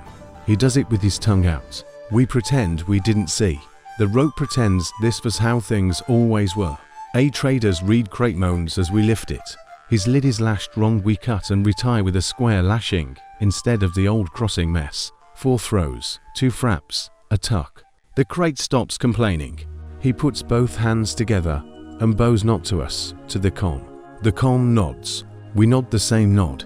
At the kettle, the last of the bitumen gets poured into a small jar lined with clay so it will not weld itself shut out of enthusiasm. We cap it with a disc and a smear and press a thumbnail where we will want a small handle tomorrow. The brazier's coals go under sand. They will still say yes to a breath at dawn. The ledger receives the afternoon. Numbers are small and honest, written neat, spaced with string shadow. A guest seal rolls on the corner. A man with a goat atop a little mountain he has never seen because he paid for 2 extra sacks to go across when he could have waited for less wind. We do not scold his money. We do not notate his character. We note the sacks, the time, the boat, the coil of rope with notch marks that knew his weight and did not flinch. At the far end of the landing, a rope ladder returns from the water with a beard of weed. We scrub it on the stones, lay it across the stakes to dry, and rub its rungs with oil pressed from last year's olives lamp oil, where a lamp will not miss it. The rungs drink and glow a little. No audience arrives to clap. That is the success ladders prefer. We fetch a handful of reeds for fresh pegs and split them lengthwise. Pegs for ropes should be replaced before they remember to fail. Each peg gets a notch where the loop will sit, and a tapered foot to bite the post. We tap them in with the flat of the scraper. Tap, not pound. Poundings are for men who wish to remember their mistakes as songs. Past mid-afternoon, the round boat fare is a potter and a stack of plates across to a yard where a nephew waits with a grin. The potter's hands are ringed with slip up to the wrist. He uses his elbows to steady the stack while he sits, and his knees to keep the basket from learning to spin. The river allows this exhibition of careful foolishness because the river has a cool heart and is distracted by light. A reed curtain rolls down from the kiosk and makes us a square of shade. We set our backs to the post and close our eyes the way a man who has a job he can do in the dark closes his eyes ready to open them to the least incorrect sound. The least incorrect sound does not arrive. Instead, a fly thinks about us and thinks better. Somewhere downstream a goat decides to object to the shape of its rope and invents a speech. We grin at the speech and then stop, because grinning becomes a habit, and habits like this must not be taught to faces that might be borrowed for serious rooms later. A clerk from a priver arrives with a piece of fired clay cut like a ticket edges straight. A hole, 3 signs. He wants to be across now, but not with protest. We put him on the barge amidships, where the beam is happiest. He watches the pole and learns without admitting it that a boat moves not from muscle, but from the way hands listen to mud through wood.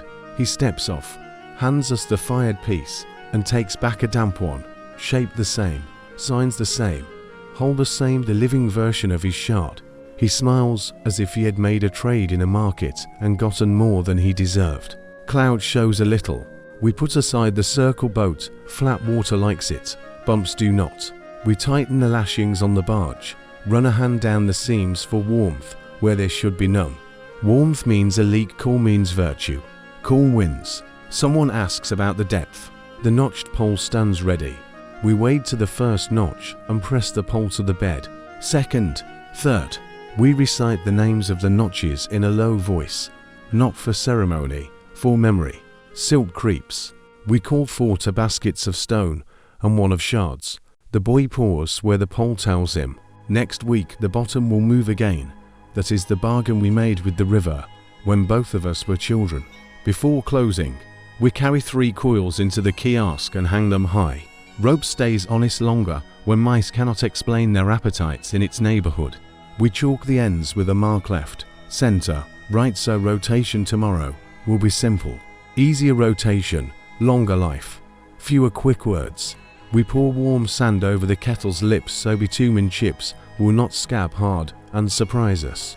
The paddle lies across the stones to cool without taking a curve. A child lays the pole flat and runs a damp cloth along it. Fibers rise and then remember they were once trees. He holds the end as if it were a flag for a silent parade.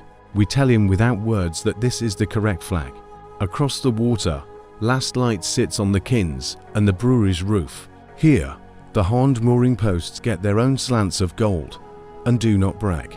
We stand the basket boat on its rim to dry, belly to the bank, skin to the breeze. A mouse could not get its name under that skin now. Tomorrow, it will have a dozen quiet riders and the same scar anybody gains by being useful. The ledger receives a line, but is more habit than literature. Boats tied, ropes turned, kettle covered, to jars returned empty and honest. We press the seal, a short roll, and set the tablet in the shade on its board. Clay stiffens with the evening as men do. We let the barge bow swing into the horn one gentle time and listen to the soft wood on wood. The river's small sentence for the day's end. The loop sits in its notch. If it had invented peace, the post in its hole as if peace had invented it. The brazier releases one last thread. The sand remembers the heat and forgets it again. We stack the bone needle with the cord and the copper scraper in a jar lid on small coil around tag pressed with 3 short signs that even a drowsy hand could read without regret. Then we step off the landing, if it were always intended that feet leave it like this, rhythm slow, shoulders level, nothing carried that would prevent a hand from opening a door. When it is fully dark, the river keeps the new seams cool, the rope keeps its twist, the pole keeps the memory of mud. So tomorrow, he can find bottom again on the first try, and that little ledger on its plankwell. It keeps the day caught by the corner, like a scarf on a nail. It will still be hanging where we left it when the east goes thin. The 6th part.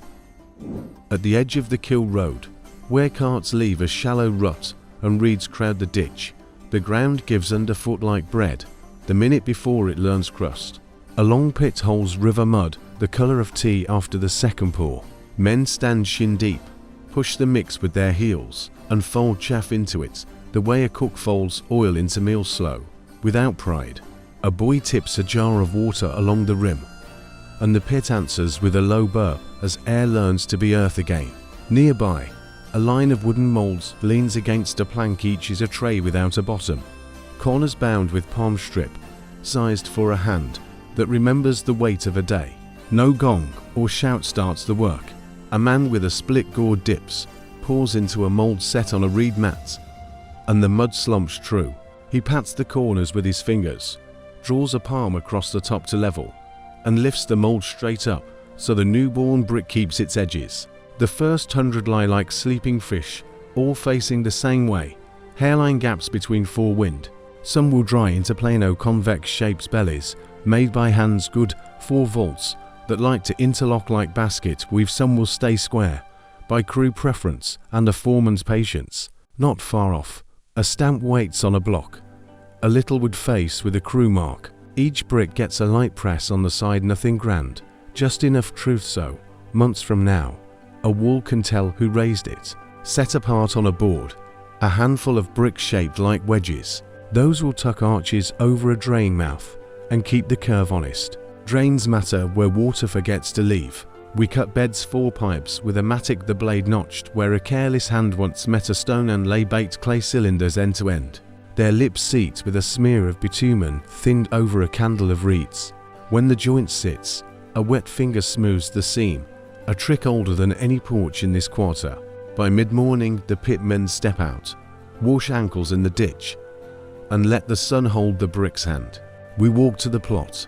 Today's house takes a rectangle round a dusted court door to the lane, a bench under shade, a bread oven near a corner that remembers wind, a measuring rope with knots at regular hands anchors one corner, then another, then a third. Stakes learn the line by a square set to sticks joined, string across, true, level, a shallow trough of water with 2 bowls at its ends, says so when both rims kiss the same reflection.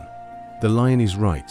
A plum hangs off a string, clay weight shaped like a fig, finds the welds down and refuses to be argued with. With these 3 small laws, rope, water, plumb, we persuade walls to behave. Foundations in this soil need width more than depth. We lay a trench and tamp the bottom with a log that has known many heels. Shards go in first. A graveyard of pots becomes the birth of a house, then a bed of hard mud and a few baked bricks where doorways will carry gossip all day. We stretch a reed mat in the trench before the first course. The mat ties the line so a tiny shift will not become a story. Brick down, mud mortar, brick across, seam staggered work that steadies the breath. The doorway shape is there before you notice it. Jam bricks turned for strength, a sill of baked brick where sandals learn to lift. Door pivots need attention. We set a stone with a socket for the lower pin flat, oiled with a smear from a small jar, covered when we walk away so the world will not fill it with curiosity. The door leaf palm planks tied to a frame will carry its pin at the heel.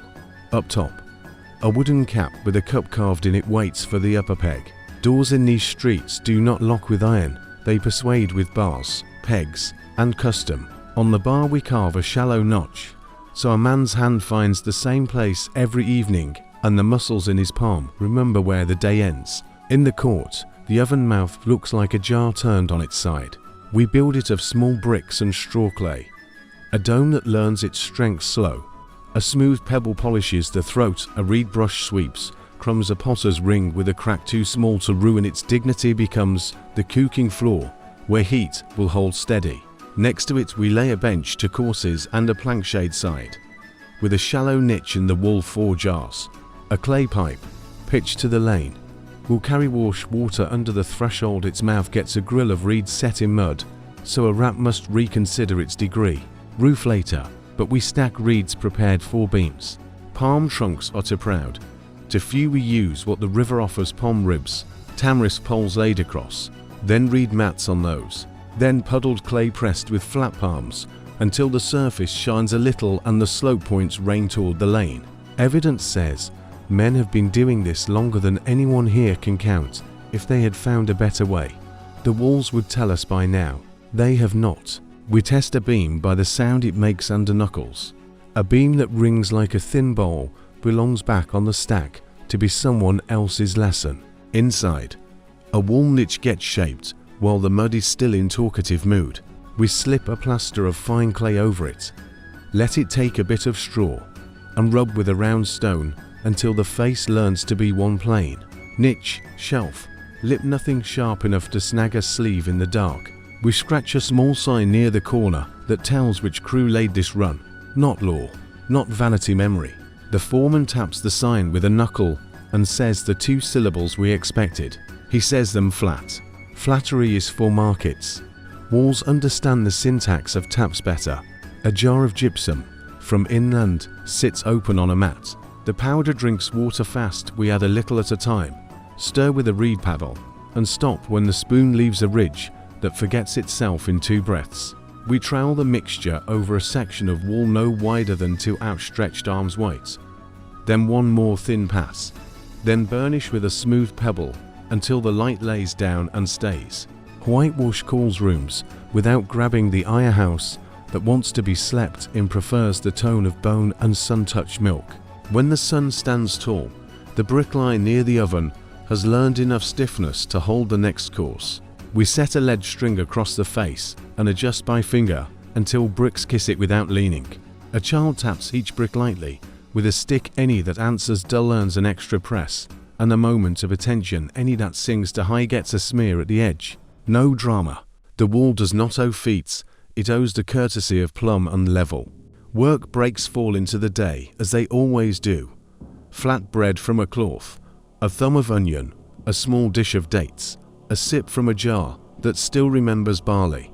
The shade from a reed screen moves along the court like a quiet decision. If your gaze drifts to its edge and stays there, the line of bricks will not take it amiss. Mortar cures better when nobody tells it stories. A mason cuts a notch in the jamb where a door cord will sit. The cord palm fiber braided tight runs from the door to a peg near the bench. At night, it will be looped and knotted, so a child can't push the door wide by breathing at it. A knotted cord, a bar in brackets, a peg, 3 small guardians. We try the cord once, loop, tuck, tug. It holds then opens with a pull that respects morning. Drain mouth now. We shape a curb so water will find it even if the house forgets the time. The wedge bricks finally earn their reason, laid in a fan, pressed into a kiss at the crown, seated with a thumb that knows when to stop telling, and let the curve remember alone. A skim of bitumen and clay closes the joints. The curb is low and nothing to boast of. A woman will stand there washing a clay bowl at dusk and not think of the men who set it. That is how you know we did it right. Over by the door, a lintel of palm ribs gets wrapped in a reed mat and buried under a shallow course of brick. We call it a lintel, though it looks nothing like the stones in painted stories. It works because load spreads sideways into mud like a roomer that got tired and sat down. We press, smooth, move on. Toward late afternoon, the whitewash sets to a quiet tone. We draw a line with the tip of the pebble along the corner, just a breath of shadow to teach the edge to behave. The foreman checks the pivot socket again and oils it. He does not like to hear the scrape of a peg in a dusty cup. He is a man who would rather clip his fingernails than sharpen a knife that should never have been allowed to dull. A woman from the weaving shed appears with a rolled reed blind. We measure the court opening with the rope and fix to hooks of bent tamarisk on the jamb. The blind hangs and rolls, ties with a cord that recognizes it's not from other rooms. Shade joins the crew as an equal. The oven throat gets its first polite heat handful of chaff. A little straw, so the dome learns to breathe when asked, not when surprised. Bricks near the pit now lift with a skin that does not stick to palms. We turn them on edge for a second sun. Set them in soldiers to let wind run. Stacked under a lean-to, a few dozen baked bricks wait their special duty. Thresholds, sills, and places where a jar will always set. Fired clay is a stubborn cousin. We use it where swearing at mud would be impolite. Before light goes thin, we string a line along the roof and set the last mats. Clay goes up in baskets, comes down in flat hands, becomes a smooth skin that sends water the way we like. Fingers draw channels, so rain will not invent its own. At the highest corner, we seat a pottery sherd, like a small shield wind cap so edges do not learn to lift. A palm brush stipples the last pass, tiny moons overlapping, a texture that resists cracks by being full of decisions too small to audit. There is a bowl for a whitewash and a bowl for drinking, and we keep them as faithful strangers. The pebble for burnishing lives in a little pocket under the bench. The plum hangs still. The water level sits with its reflection balanced between both bowls like a coin on edge. The rope with its knot sleeps on a peg. A brick stamp, wiped and oiled, waits for tomorrow's batch. Light slants to amber. We set the door leaf on its pins and swing it once, heel and toe. It returns to the jamb, if it remembered something dear in the room. A bar drops into its brackets with the gentle certainty of a tool that has done this longer than our names have existed. The oven holds its first warmth like a secret. A child presses his palm to the whitewash and withdraws it clean, reassured that walls can be touched without consequence. Someone laughs from the lane. The laugh comes through the reed blind as if it had learned to bend, not break. The last task is small and kind. In the court corner, we set 3 river pebbles in a triangle and press a shallow bowl over them. Water poured will rise to the pebble tops and stop enough for rinsing a hand, not enough to invite mosquitoes to citizenship. The bowl lip faces the bench. Anyone who lives here will find it without thinking after a long day of thinking. We put tools away in a clay jar adds trowel, reed level, plumb lid on, a string through the handles, a tag pressed with 2 marks, house and crew. The tag dries at the lip. The jar sits where dust drifts and forgets it until morning. The pit men fold the reed mats. The moles lean on their plank. A cloth covers the gypsum dish until it is no longer a dish, but a crust to be chipped and tamed tomorrow. By the lane, the bar that will live across the door tonight rests against the wall. It is nothing more than wood and habit. The socket under the lower pivot is nothing more than stone and oil. The whitewash is nothing more than gypsum and water and a hand's patience. Put together, they let a family set down bowls, lean on a bench, and choose which corner their voices will live in. A last look across the court. The drain nose shows its curve. The oven mouth looks content rather than proud. The bench shadow promises morning. A pair of sandals leaves the threshold with a soft slap. Dust lifts and settles as if the day had decided to lie back on its own mat. Some houses begin as lines on clay, some as a rumour that grows into a room. This one began as mud, and we'll spend most hours forgetting that. Good houses are like that, useful, quiet, more loyal than their materials. The 7th part. Behind the potter's lane, past a run of jars cooling under reeds, a low yard opens where the ground is burnt scabbard and the walls wear soot like old clothing. A line of clay crucibles sits on a shelf to warm their thoughts. To leather skins bellows with wooden handles hang from a peg beside a pair of clay tires that look like blunt horns. On a stone slab, hammers with faces polished by years of persuasion, a punch, a chisel with a fresh edge, a bowl of dry sand, and a reed mat spread to receive the day's small orders. We start with fuel. Charcoal baskets come down from last night's clamper dome of brush and small logs buried under clay with draft holes the size of a thumb. The burn went slow in the dark. What was wood now weighs less and means more. Charcoal's a quiet teacher. It breaks with a crisp whisper and leaves a clean black on the palm, not the furry grey that argues. We stack it under the awning, covering a third so morning wind won't carry our patience away grain by grain. Or next, to sacks from the northwest, lay out their truths on a reed tray. Green stones like bruised cucumber malachite and, darker, stubborn lumps with a copper glint in wounds born of mixed families. We tap each piece against an anvil stone and listen. Good ore has a tight sound. Then we crack them under a hammer into kernels no larger than a nut. A woman turns the pestle in the mortar with the kind of rhythm that keeps time without owning it. A dustpad of damp cloth catches to fine powder we won't bite in the charge, not flour that flees the heat at the first surprise. On the bench, a boy mixes ash and fine sand for flux. Ash tells slag how to flow, sand gives it spine. He pinches a little salt, not for taste, for manners. The mixture will persuade stone to stop pretending to be a hero when heat asks hard questions. He sets it aside in a shallow bowl and robs it of any ceremony. Bowls, like fires, do better without flattery. The furnace is a pit lined with clay, shoulders high, its rim thick, its belly honest. Tires pressed through the wool at a downward slant, each meets the inside with a lip that refuses to crack if someone sneezes. One man kneels and checks the clay with a fingernail. Dry, not brittle. We smear a finger of wet slip along a seam and blow through a reed to watch the slip darken where a leak would betray us. No dark, good.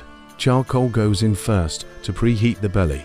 We set a ring of coals, light at 3 points. and let the air find its courage. The bellows learn their morning, handles lift, skins exhale down the tires, and the sound is not a shout, but a steady throat. The first glow lifts from brown to red cherry, then something softer, darker, more serious. A crucible warms at the lip of the fire. Cold clay in a hot heart is a poor friendship, we never force it. If your attention drifts here, where heat settles into its work, it's alright. Coals know their duty, and the skins rise and fall without needing anyone's applause. We charge the pot. First a bed of charcoal, then ore, then a handful of flux, then charcoal again, layer on layer, until the crucible owns a mound that asks for a lid. We cover with a shard and tuck a collar of clay around the rim so ash keeps its opinions outside. To men grip the iron hook and ease the pot into the furnace throat, steady as a jar lowered into water. The tires breathe the coal's answer. With a deeper red, the pot disappears into a manageable problem.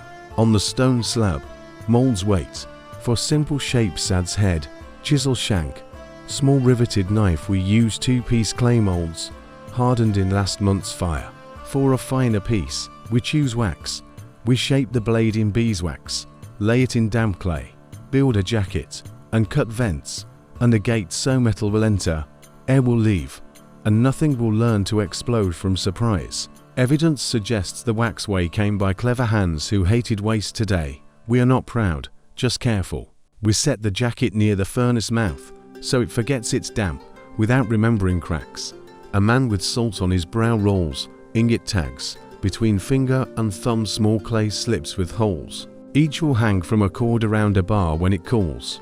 A sign for workshop, a number for weight, a small wedge that means month. He trues the hole with a reed, smooths the face with a wet fingertip, and lays the slips on a warm stone, so they stiffen, not harden. Clay that remembers a little movement makes better tags. The bellows pace changes. We shorten the stroke, tighten the rhythm. A smell like pennies, and whetstone tries to find our noses. We let it pass over us and through. One of us skims his finger above the furnace throat. Heat says wait. Patience is not a polite word here, it is a tool with a handle. When the sign comes a trembling in the pots, shadow. A sound like thick honey, deciding to flow. We bring the hook up. The crucible shows a shy bloom of colour, where slag has kissed the lid. We settle it on a bed of ash, and lift the shard away with tongs. Inside, a skin of glass sits over a red pool. Slag first. We rake it off to a waiting spoon and into a bowl that carries yesterday's crowd of cold, useless intentions. Then the pour. For the 2-piece mold, we bind the halves with cord and sit it in sand up to its belly, so it will not tilt. The lip of the pot meets the gate. We tip. Metal runs like dull sunrise. The mold drinks and sighs along its vents. We feed a breath more until the cup mounts. The world shrinks to the voice of filling and the stillness of hands holding exactly the same thought. For the lost wax jacket, we set the baked shell upright in a nest of sand. Its sprues point like thin fingers. The pour is slower, lid closer. Breath held, the metal threads itself through the memory of wax and takes the shape away from emptiness. When the shell's throat refuses more, we retreat one pace and listen with our shoulders. Nothing dramatic happens. That's the aim. A line for balance. We stir the furnace bed, toss fresh charcoal, and settle the pot back to catch a second heat for an ingot pour. Ingots are thought made portable. We seat an ingot mold clay-lined trough, a hand and a half long on the bench, and sand its lip for courtesy. The second melt will fill it. We will shake the mold once to break bubbles, and a bar will be born that can travel without accidents of shape. If you blink longer than a blink now, the bar will still be a bar when you look again. Nothing in this yard resents a brief absence. The first mold calls to a mud warmth. We cut the cord, pry the halves, and lift an adze head pale ox red. We lay it on a flat stone and bring a hammer to it with a voice that means compliments, not commands. Hot work first, light blows that unclench the grain, then back to the cooling bed, then a brush of sand and back to the flame. Anneal, shape, anneal. A tool that is never allowed to forget it is a tool will last longer than its handle.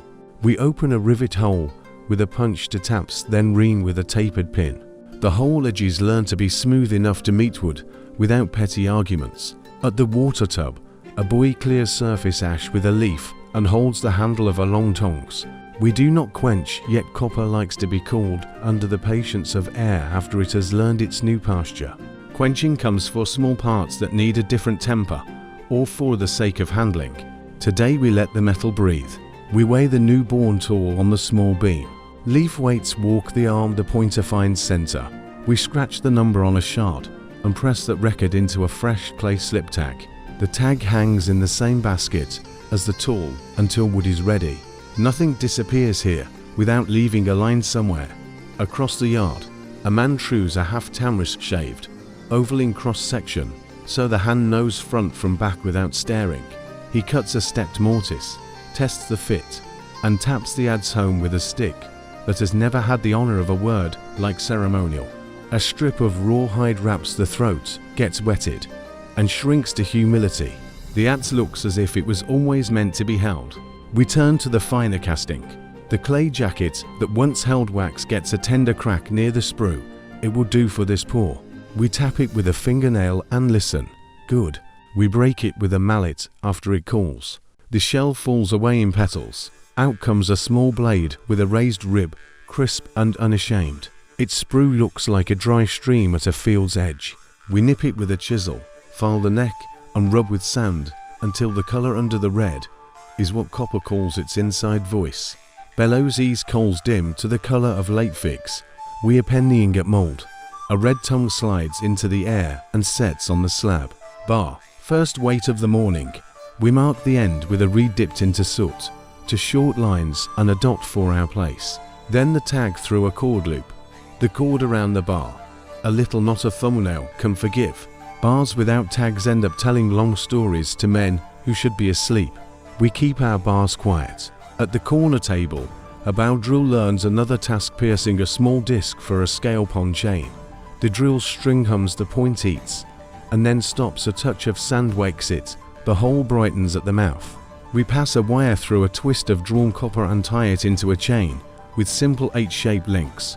The scale that will where it belongs to a friend who counts jars into the north court. He will pay in barley weight and 1 ring of copper, and the ring will go back to the melting pot when it has had enough days as a ring. You may lose the thread for a minute here. The hands want their busy making round things round and flat things flat, and neither needs commentary. In the shade by the wall, a copper sheet waits for a nail. It came at stiff from the hammer yesterday. We coat it with a touch of clay slip to argue with smoke marks, run it past the furnace's shoulder until it turns a dull red, then lay it on sand. A reed fan whispers it cooler. We lift it and it bends like cloth without complaint. The hammer returns, this time with a face we polished with oiled sand to lend a milder shine. The sheet yields and forgives and becomes a small lid for a jar that would rather keep dust out than incense in. A messenger from the canal house arrives with a broken fishhook and a complaint as mild as tea. We heat the bend, open it, file out the nick, and refashion the barb.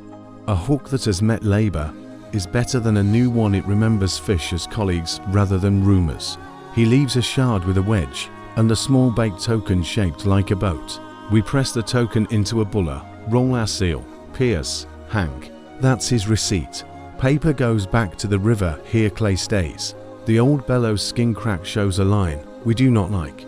We unpin the handle, lay the skin flat, and set a patch of goat leather over the wound. Holes pricked with an awl find a double row of stitches. A smear of thin glue made from trimmings boiled down seals the seam. We burnish with a spoon of wood until the patch and the old skin forget who is who. The handle goes back, and the bellows pulls a breath that does not complain. Midday plays its hot trick. We drag a reed screen in front of the furnace to keep the light from picking fights with our eyes. The bellows slow the coals live, but do not insist.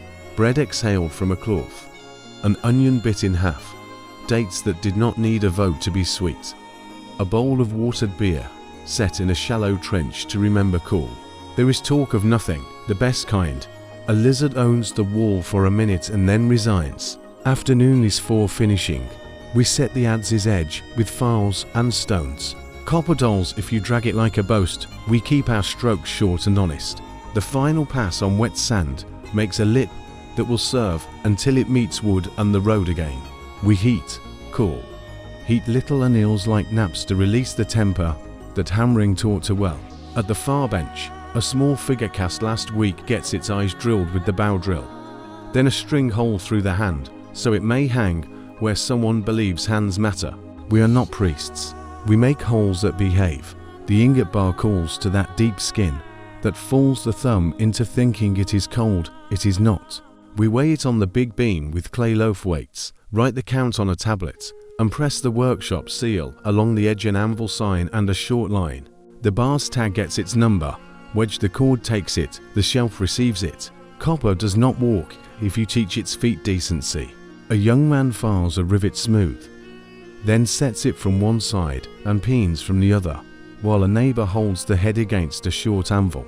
The joint spreads, closes, and learns to be one line. He smiles, then stops himself and nods instead. That nod is a language we all speak fluently. A customer comes with a staff and an old blade that lost its temper for good.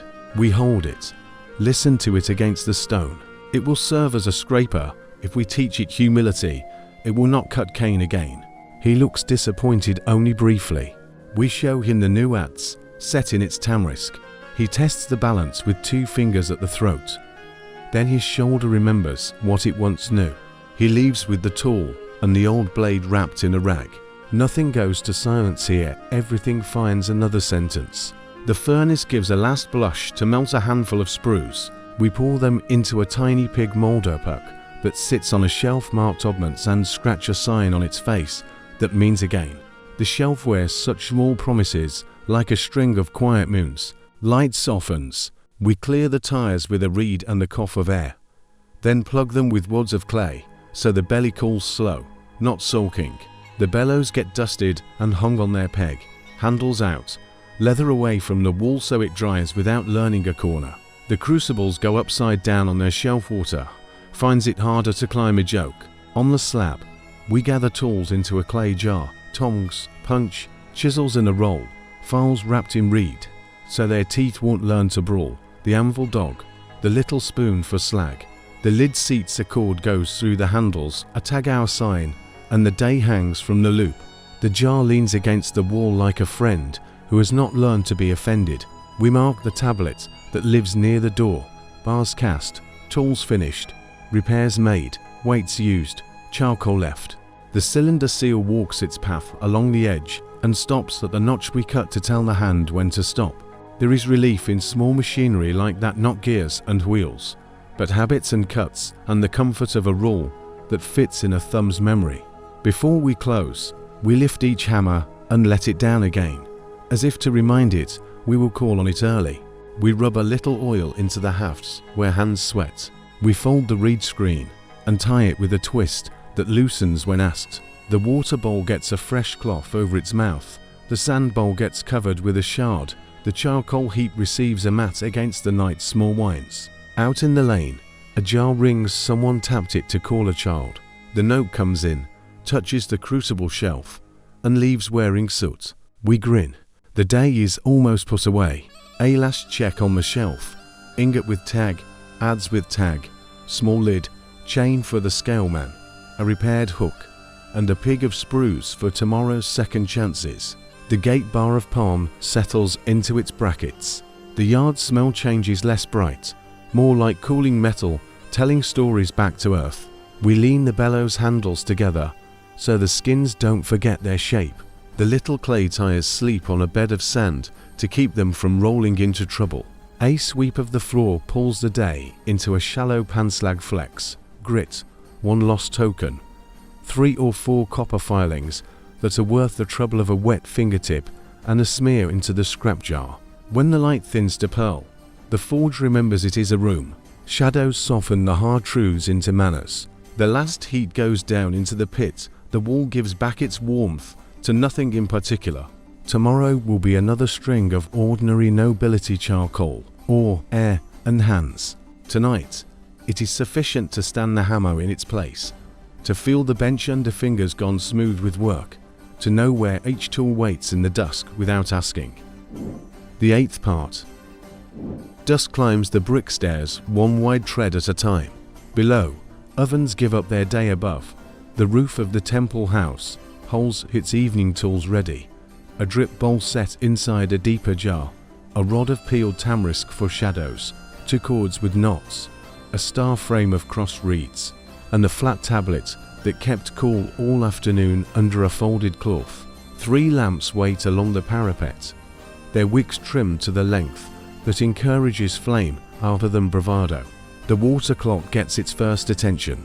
The inner bowl wears a small hole pricked with a bronze thorn, polished smooth so water will choose to leave in a steady line. We seat the bowl on a coil of reed so its lip stands level inside the jar. A boy kneels and adjusts 1 pebble under the reed ring until the mark on the rim, the horizon with no tilt. He opens the stopper with a fingernail, the first thread drops, finds the pool below, and forgets to be dramatic. We count the initial breaths not to worship numbers, but to teach tonight's clock how to agree with last night's. A cord hangs from a peg with 5 knots for the night watches. Each knot will slip down when the water reaches its scratch on the jar's inside wall. We wet the cord so it will not lie to us about length. A small baked disc with a whole hour tag for this clock slides on the cord, rests at the top knot, and will travel with the cord from hook to hook as the season turns and the night trade hours with the day. Southwest, a low plume of midges shows where the canal holds warmth. Northwest, the kiln roofs cool like overturned bowls. Directly east, a line of reed roofs and a pale path of dust that can never be swept away entirely. The evening star finds its spot a palm above the horizon. A scribe marks a tiny wedge near the tablet's edge, not naming the star, only admitting its place in the order we use to set things. We unwrap the star frame, 2 reeds tied at right angles inside a square of cord, a simple sight that makes lines behave. 1 man rests it on the parapet with the long axis set north-south by a shadow remembered from noon. The boy checks the alignment with the shadow rod, a staff fixed upright in a packed clay socket, its base ringed with pebbles to keep a casual foot from teaching it a lesson. At midday its shadow fell into a line, scratched into the plaster at evening. We rely on yesterday's scratch plus the way rooftops lie to the eye. The rod's shadow fades, night does the rest. A wind from the river kisses the lamps and leaves them steady. We set 1 lamp near the clock, 1 near the tablet, 1 further down the stair, so feet and jars and sleepy hands will not compromise each other. A small bowl of oil sits close, a shard for a spoon across its mouth. The spoon is humble and would not mind if it were lost. We have not asked it to be lost. The first job is to translate a day's motions into lines the ledger can carry without fatigue.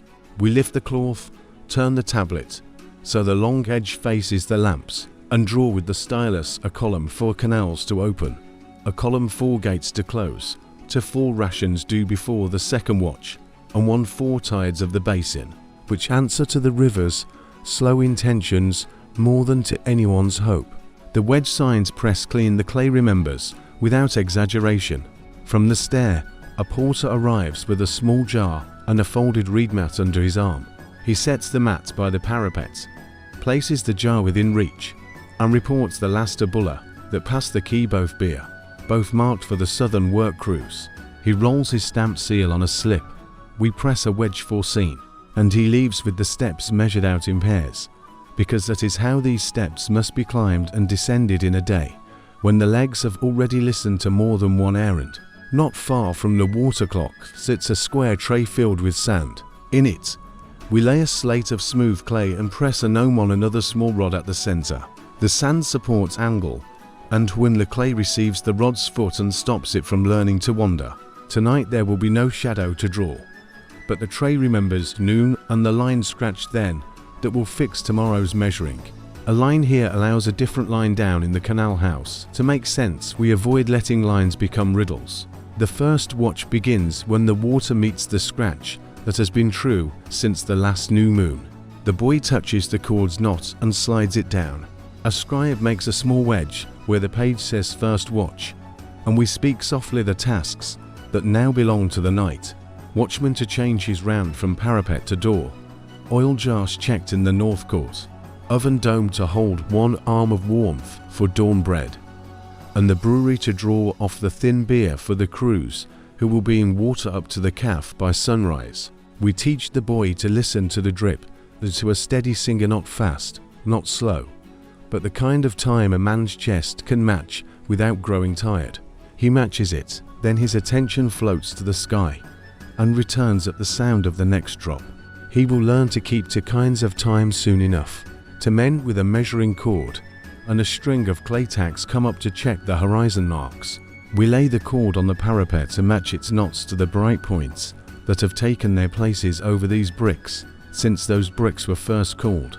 One knot pairs with the cluster like a salt spill, one with a row of 3 bright points, one with the pale knife of light low in the west. Nothing here requires an oath. A small nod suffices, the cord goes back on its peg. The tags hang at the same distance as last season. The men descend talking about a boy who can count fish faster than his fingers. Behind us, a reed screen rustles once and settles. We lower a lamp's wick with the end of a stylus to keep soot polite. Smoke cares not for our charts. Soot tells the truth later on the vaults. We prefer to hear truth with a stylus and keep the vaults a cleaner kind of literature. The second scratch on the jar meets the water, another knot slides. We close 2 entries on the tablet. Canal see its gates half closed at the top of the night to save head 4 dawn granary south door barred tickets on the string for morning rations set out, not yet filled. A woman from the weaving yard brings a folded length and a clay tag with a reed sign. She asks for space in the cool room until the quartermaster wakes. We write the reed sign and a wedge for north shelf. She rolls the shed seal. We set the cloth by the stair under a lamp that minds itself. She's gone before the wick settles. A moment comes when air changes. Far fields lose the warm smell they carried from late afternoon. Brick faces drink the night. Without pride, the river ceases to argue and puts its opinion under the surface. We stand still, so these facts can happen, without a witness who thinks witnessing is work. The water clock, unconcerned, keeps its thread. A boy from the Kill Road steps onto the terrace and holds up both hands. 10 fingers that mean 10 trays have called and will be safe to carry before dawn. That the guard at the yard gives a nod. We press a wedge for fire cool and a wedge for move near dawn. He leaves carrying the same fingers he arrived with, which is our metric for a good night. At the far corner, the shadow rod's socket holds a faint ring of lamplight. We lay the rod on the parapet and oil the socket's cup. Rub sand over the base where feet like to test limits. Then seat the rod again with a little twist that says stay. A mark on the rim with a reed char tells where the high sun's line crossed last time. Tomorrow at noon, we will watch the rod's shadow shorten, pause, and lengthen, and we will scratch the day's truth into the plaster, for the sake of men who will rely on that mark to schedule gate levers and wage rinks. We are not waiting for omens. We are putting shoulders and jars and ropes into an order that makes sleep safe for the ones who awake early. When the third watch begins, we lift the cloth from a second tablet and make the small entries that belong to the night's middle. The millwoman's bowls counted and stacked, the cat given her portion, not charity, employment. The patrol's reed staff swapped for the smoother one when a splinter taught a lesson. The water's song remains the size of a grain, falling into a small bowl. Her handwriting follows suit. A sailor's runner comes up with a damp bull on a string. He asks permission to push off at first light with Tabia jars for cruiser priver. The key guard sleeps on the floor near the door like a knot tied with care. We make a small wedge forego, roll the edge, and send the boy down with a whisper to place the buller in the bowl at the guard's elbow. He will wake and know what the clay already said. In the time between knots, we mend the leather jacket of a lamp that grew soft where oil kissed it too often. A stitch of waxed fibre, a press of the thumb, a smear of ash to teach shine to be less forward. We cut 3 new wicks from a reed braid and lay them across the oil bowl like small bridges.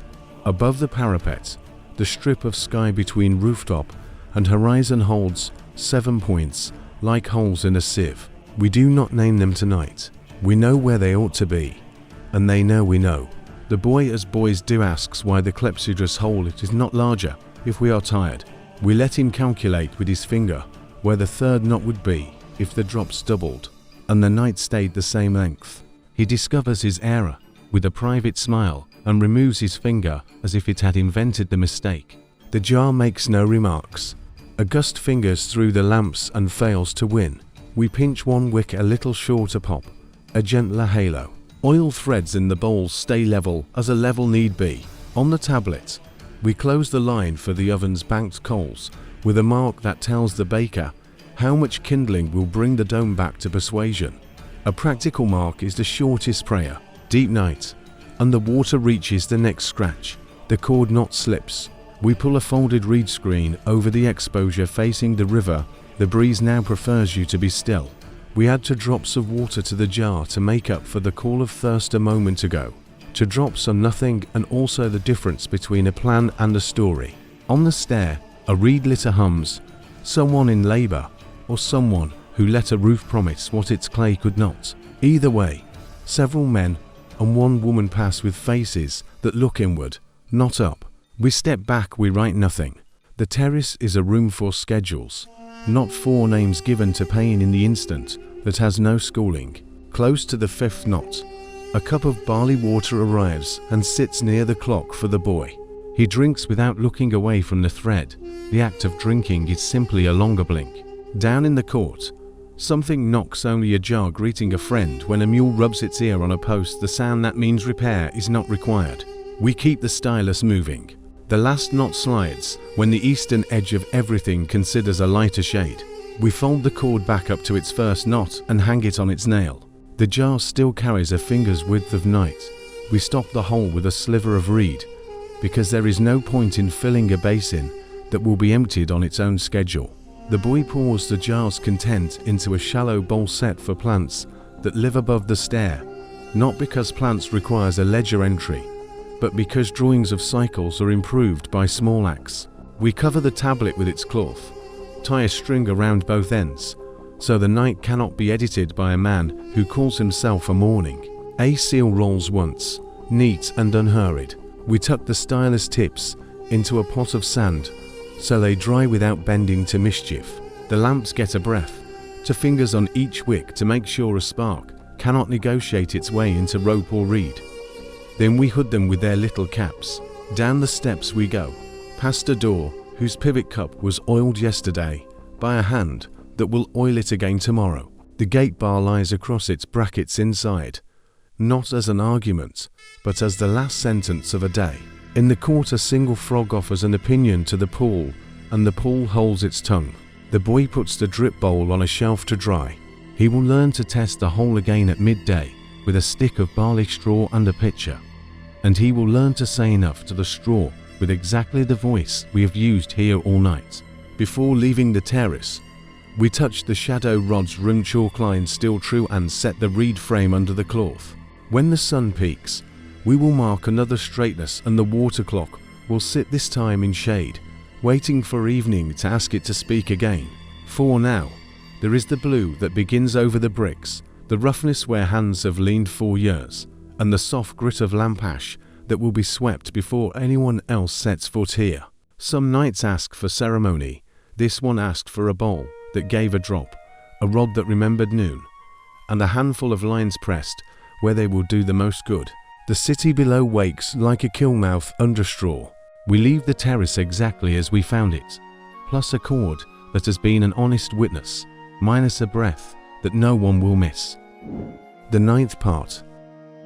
The road runs out of shadow and into the palms, and the air changes drier above, sweeter under the fronds. A coil of climbing rope hangs from a peg on a tamarisk post. The peg leans the way old posts lean when they have listened to hands rather than orders. Baskets squat on a reed mat, mouths tied in with cross-lashed reeds. A shallow brass bowl, dark as tea, sits on the table beside a small beam scale and 3 baked clay weights shaped like sleeping loaves. A jar with a narrow neck keeps its cool in a sleeve of wet clay. No one explains anything. The day has explained this enough times. We fit the rope girdle the palms embrace that faces inward around the trunk and the climber's waist. The rope is palm fiber, twisted one way, then laid back on itself, so it mines without complaining. A small pad of rolled reed at the belly keeps bark from teaching the ribcage a lesson. The man leans back, feet flat, thighs a little bent, and moves side, up, an old dance with no audience. A second man hands up a knife with a short, honest blade. The first cluster comes down like a brown lantern of sweetness, lowered by a loop, slow enough to keep bees uninterested. Here is our footing for the hour. Ladder ropes ready, baskets open, a beam scale at com center, and the syrup pans stacked by the stone stove on the grove's edge. We cut through the tough fibrous stem at the cluster's head, not too close to the crown. The knife refuses pride, the hand refuses haste. Dates fall once in a while, a patter on the mat, a boy's quick hands, a laugh that offends no god. We lay clusters on reed racks to keep them from heating themselves and wise. Bad fruit split, sour, or already a kingdom of ants goes to a jar marked with a scratched ring that means pigs and days less picky. We spare words and save the good mouth for tasting syrup later, when talk would be a worse use of tongue. Pollination belongs to spring, but its memory lives in the sacks we keep. Dried mel spays tied in bundles high on a beam, dust folded in like news folded for known faces. When the time comes, we climb with a sack on the shoulder, open the male dust, shake a small winter into the female crown, tie a wisp in place with a whisper of twine, so the wind can be blamed if it does not listen. Today we are past that season, still we nod at the sacks as if greeting an old clerk. A woman weighs a handful on the beam, 2 weights, then a third, the pointer resting where we like a pointer to rest, indifferent to argument. She pours the dates into a basket labelled with a clay tag pressed with a palm sign and a short wedge for the grove's line. A boy writes a small line on a slip, rolls a stamped seal to dots and a bent line, the same shape that appears on syrup jars in the market, and hangs the slip on a peg under the shade board. Sometimes your attention slides toward the water lane between the trunks and stays there for a while. The hands keep moving just the same, and the baskets fill like patient bowls under a light rain. By late morning, a clay stove at the grove edge glows low under a pan that could boil to goats if a man lost his mind. We do not boil goats. We boil juice and make Dib's date syrup that moves like honey, that learned to mind its elders. A wooden mallet cracks crushed dates in a shallow tub, water warmed in a jar teases sweetness from flesh. We press the mash through a reed screen into the pan, throw away nothing, and lift nothing but protests. The first simmer speaks in a small language, skin rising, scum collecting at the rim, a smell that suggests bread, an evening, and a clean apron. Not far from the stove, a patch of shade gets arranged as if it were a room. Reed mat floor, bench against a mudbrick, a pitcher in a bowl of water, so the bowl can spell the heat out of the pitcher letter by letter. We set our ledgers there, 1 tablet for the day's take, 1 for the last 3 days, to remind our future selves that greed is a liar. The stylus presses at the pace a chest likes late in a labour that feels useful. We set up the press for pressed date cakes, to planks, 1 on a block, 1 loose with a hole where a dowel agrees to be a screw. The dowel is palm wood, threads carved with a patient knife months ago, while someone waited for plaster to dry. A reed mat goes between layers. The cake will be wrapped in that mat later and bound with cord. We lay mash, mat, mash, mat, then turn the dowel and listen for the slow wet sigh that means wait has turned into agreement. The drippings thread back to the pan. A boy licks his lips, is offered a spoon, and forgets what hunger thought it had to say. We keep beeswax on a shelf from a cousin upriver who keeps small clay hives. Not every jar carries wax, but some necks earn a cap that keeps dust behaving. We melt wax in a small pot at the pan's shoulder, never in a hurry, never on the hottest place, and lay a skin over the cork when a jar cools enough to appreciate modesty. Wax learned generosity from bees, returns the favor. A dovecote mutters on the far wall, small holes. Many stories, feathers like the day's quiet after a lot of talking. Pigeons pay rent in a courtesy garden's respect. We fetch a pan from under the coat and trade it for the one the morning filled. Granules from birds become worth more than the weight of a senator's hand when mixed under a palm's roots. We set the pan by the irrigation ditch mouth, where water will take what water loves to take. Syrup thickens. A wooden spatula flat blade, polished by long agreement, draws a line through the pan. The line closes slow. Not yet. Another breath. Another lazy stir. Now the line considers being a line. We lift the palm corner with a wrapped hand. The cloth has known this job longer than any of us, and pour a thick rope into a narrow neck jar. We leave a head space. Air behaves better when not insulted. A reed collar holds the neck true, while we twist the stopper clay into a felt that remembers the jar's own lip. Find your place again. Rope girdles on pegs, baskets under shade, pan drawn clean to jars upright in a bath of cool air, the small beam scale at 0, and not feeling lonely about it. Some dates go not to syrup, but to rack split and laid open like sleepy eyelids on reed trays, high under a net against bees that cannot be blamed for wanting this job too. Drying takes hours that do not need us. We turn trays once in the late heat, then carry them to the store when evening becomes a word the grove recognizes. Dried dates are coins that spend in any season. A brewer's runner appears to bargain for the pits. Pits burn in a slow stove and teach old pans to like being hot again. They also grind into feed that animals remember fondly. We weigh a sack, roll the shed's seal, and tie a clay tag through the mouth with a wedge 4 pits. He touches the tag with a finger and nods, a habit men acquire when they have been scolded by a tally once and resolve to take the tag's side henceforward. Palm fiber cords get dressed against rot, dipped long in thin oil, lifted, pulled through pinched fingers. Their twist tightens, shine darkens, and the strands forget to fray for a while. We hang them on a pole, where the breeze learns a call and gives it back. Ropes leave a faint pattern on the forearms of a man who cares for them. He does not notice the pattern. It notices him. The stove turns to reduction. We keep the pan empty for a minute over small flame to teach it the next routine. A ladle skims the last line of foam. It is not precious, just less useful.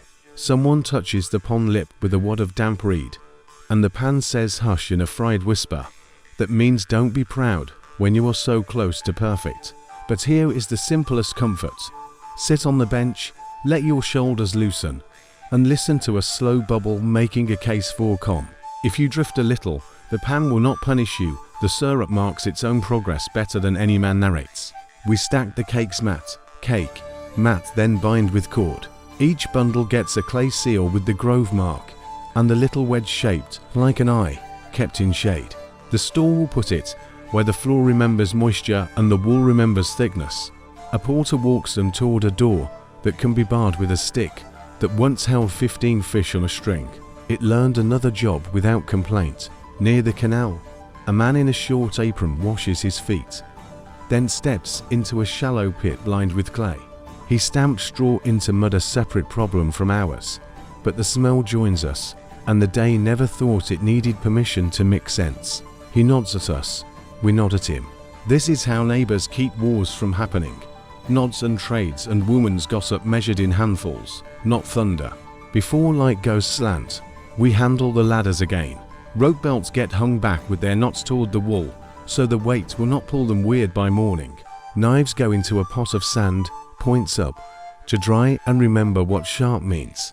The beam scales pans kiss once, a friendly end to truth-telling.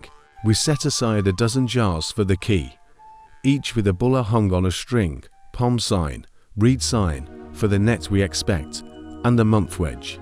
The jar neck receives a soft ring of wax over clay. A thumb presses a small dent that is ours and nobody else's. The jars sit at attention enough to stop steaming their own breath. Then each finds a basket with a cradle of reed and a rope harness with 2 slings, so shoulders won't learn sorrow too early. Not all sweetness becomes jar or cake.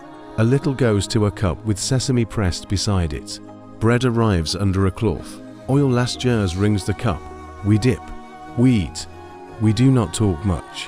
When we do, it is to remark that the new cluster tasted of clean wine, or that the stove likes tamarisk better than palmwood, or that a boy has learned to sit neat on a branch without proving anything to anybody below. The day very carefully sets down its last tool. We pour a ladle of water across the stove top, not to douse, just to tell embers the evening's terms. A few damp date fronds go over baskets, as if tucking them in. The ledger tablet receives the last wedges, counts, weights, bundles, jars. One rope turned end for end, because the ware showed itself honest at noon. The seal with the bent line and 2 dots rolls once and not again. A little line on the edge marks done without calling it that. We put the climbing girdles side by side on a peg. A piece of cloth hangs over them, so sun cannot start a conversation. We will have to finish in the morning. The syrup pan gets a smear of oil, so it will forgive our next scrubbing. The press screw gets a turn backwards and then a thumb's worth forward to teach its threads contentment. Clay tags for tomorrow hang on a cord like a string of moons. They are holes and signs, and very little trouble. From the lane, a jar sounds against another jar. The sound travels through the palms like a small rumour that already forgot itself. Under the trees, it is cooler than it was. The ground knows how to keep promises longer than men do. Someone sets a key peg in a loop beside the store door and turns it a short quarter. We all have our ways of finishing. Ours end with a peg and a breath, and no drama bigger than a last reed lifted from the water jar. In this light, the palm trunks look like stacked bowls. The baskets look like mouths that have eaten well. The stove looks like a sensible idea that married a stone and did well for itself. We step away. The grove remains. A drip or two from the pond lip finds the edge of the table and pauses there, unwilling to fall. The 10th part. Morning creeps into the potter's yard, along the alley's left wall first, a pale ribbon that stops at the lip of a settling pit. Two tanks sit side by side under a reed awning, one brown as river tea, one the colour of milked clay. Yesterday's slurry is separated in quiet layers. We touch the surface with the back of a knuckle cool, not cold, and slip a ladle across like a slow moon, drawing off the fine slip without stirring the silt below. A boy tilts the tank with a stick under the far edge just a thumb's worth, so the last good inch will come without a fight. The dregs get poured into a low trench for sun and time to correct. In this yard, waste is only a clay that hasn't heard the plan yet. On the wedge-board pond planks joined tight we fold clay as bread is folded.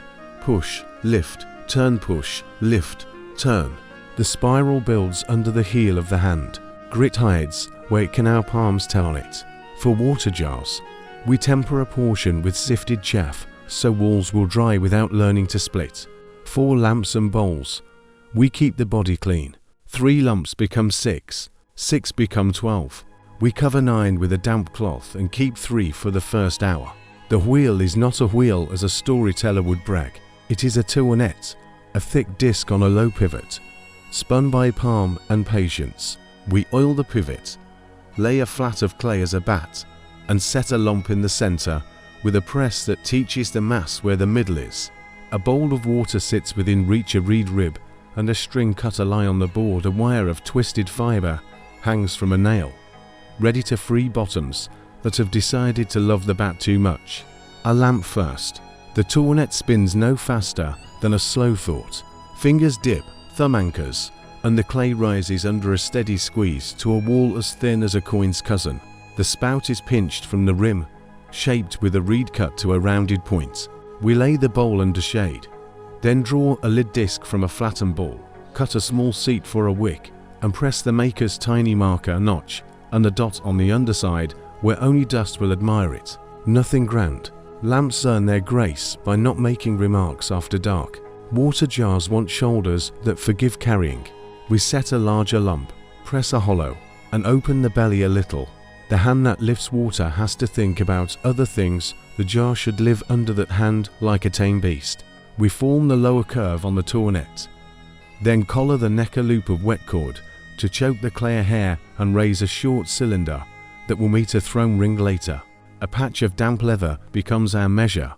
We keep next to the same mouth, so stoppers will not spend their lives bargaining about shape. Coils for a height.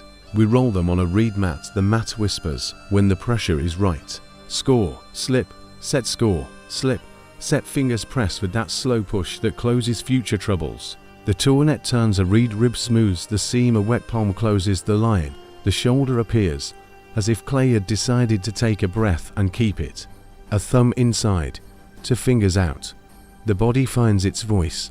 We leave wall thickness where men are foolish at the belly and take a little from where men are careful at the neck. Clay, like people, needs help to choose what to remember. Handles come from pull straps, not from anger at a lump. We cut a piece, wet it, pull it against the board until the grain is all one way, and roll the ends into small bulbs that will seat on scored patches along the shoulder and neck. Press, rock, release.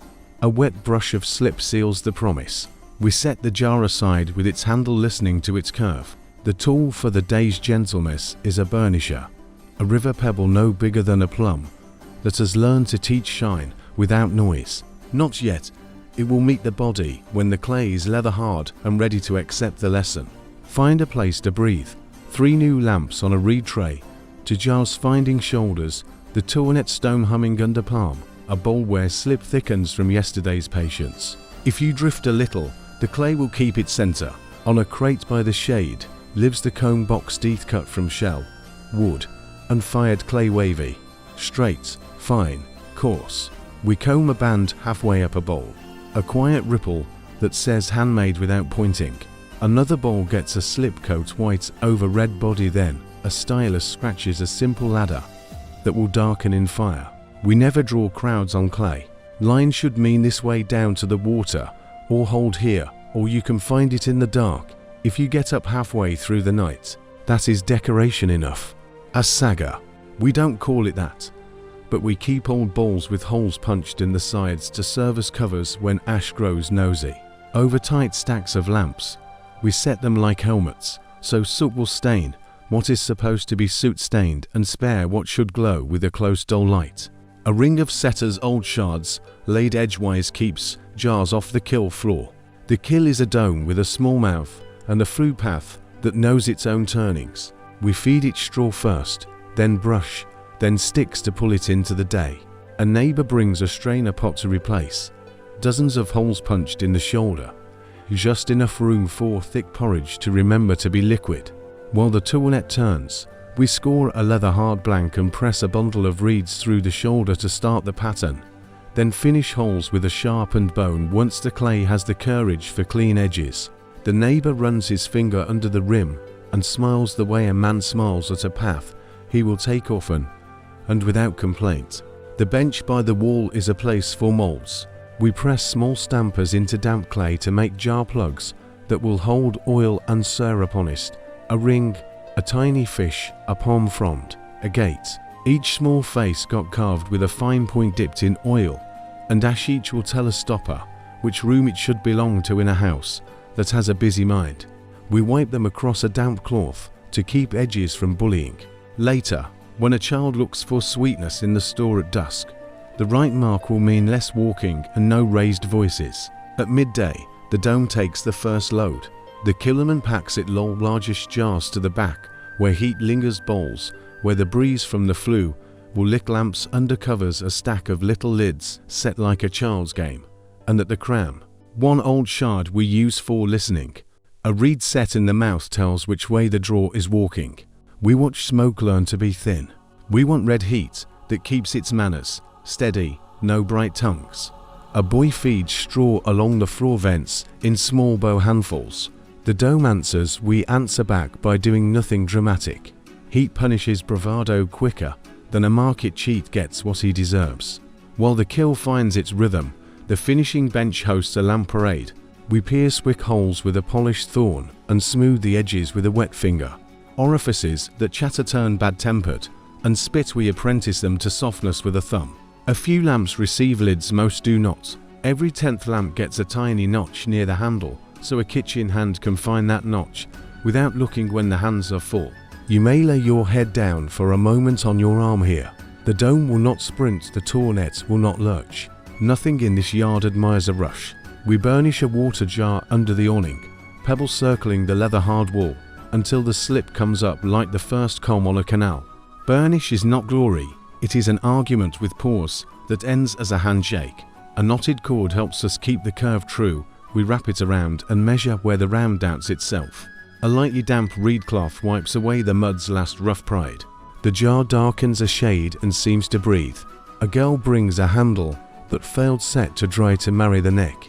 We praise the shape, not the timing, and show her how to score into the body deeper than she thought respectful. We tell her where to wet, so the slip goes into a sponge, not a puddle. She sets the handle back, clamps with 2 fingers for a count that has nothing to do with speech, and eases off. The joint sits, quiet now. She looks away so the jar will not pretend it did her a favor. Messages travel through this quarter in light tools. A paddle from the brewer's court arrives with a split. We thin a strip of rawhide, warm the paddle face by the kiln side, glue, bind, and set under a short wait until wood forgets its argument with itself. The paddle will stir again.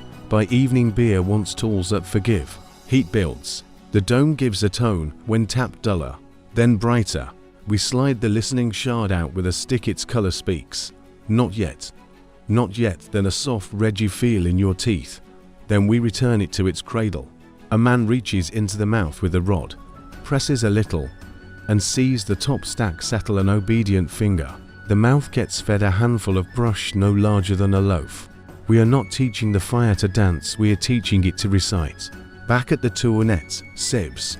A wide shallow bowl. He sieves a drilled net across its bottom holes, set by a reed grid. The outer rim thickens with a raised bead that keeps hands from slipping. We make 3 sizes and set them on a tray chalked with a mark that says North Court. A clay tag with 2 slashes and a dot goes on the tray rope. The boy ties the knot that opens without admitting it has been opened. Good knots know how to lie a little for the sake of tomorrow's time. In the corner, slip from the morning gets lifted into a tall jug with a spout and a handle pressed with wet fingers. We pour a skin over to bowls that want to carry cool into hot day. White slip goes first, red slip over it in a stripe. Then we cut a line where the 2 meet. A shallow valley for light to sit in. Bowls that understand light make tea taste of something besides heat. The kiln wants tending the way a cat wants a door to be opened specifically. And with an opinion about wind. We turn a flue plug, half a hand heat shifts from left to right. We push a tamp into a vent. To shorten breath the dome's exhale changes to a whisper we like better. We bag the mouth with a reed mat for 3 breaths to thicken the draft. Then lift it away. The smoke rises straight, without a sermon. Afternoon slides through the yard like a lazy river. We cut lamps off their bats with the string and let their bottoms round up slightly on a bed of sand. We trim foot rings on bowls with a loop of sharpened bronze scrape, turn. Scrape until they stand like they were born to be bowls and never imagined being anything else. Trimmings fall into a tray. Then back to the slurry pit. Clay makes a long circle and tolerates our detours.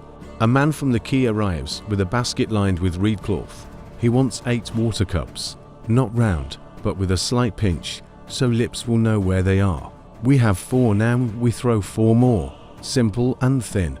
Pinch the rim with 2 fingers and lay them to set. He watches the tournet when he isn't pretending not to. The turning comms men who have yelled at rope and wind all week. He leaves with a promise to return at dusk and a token pressed in clay that shows a fish and a loop. By late sun, the dome's tone changes again. We close the floor vents one by one to let temperature fall politely. Opening the mouth earns a scold from men who like jars that clink when their rims kiss. We wait until the dome stops, showing anger if a fingertip approaches. Then, with tongs, we lift the first Saga helmet and reveal the lamp faces underneath. Not black, not chalk, but the color of a good loaf. The topmost lamps come out first, then bowls from the cool side, then jars.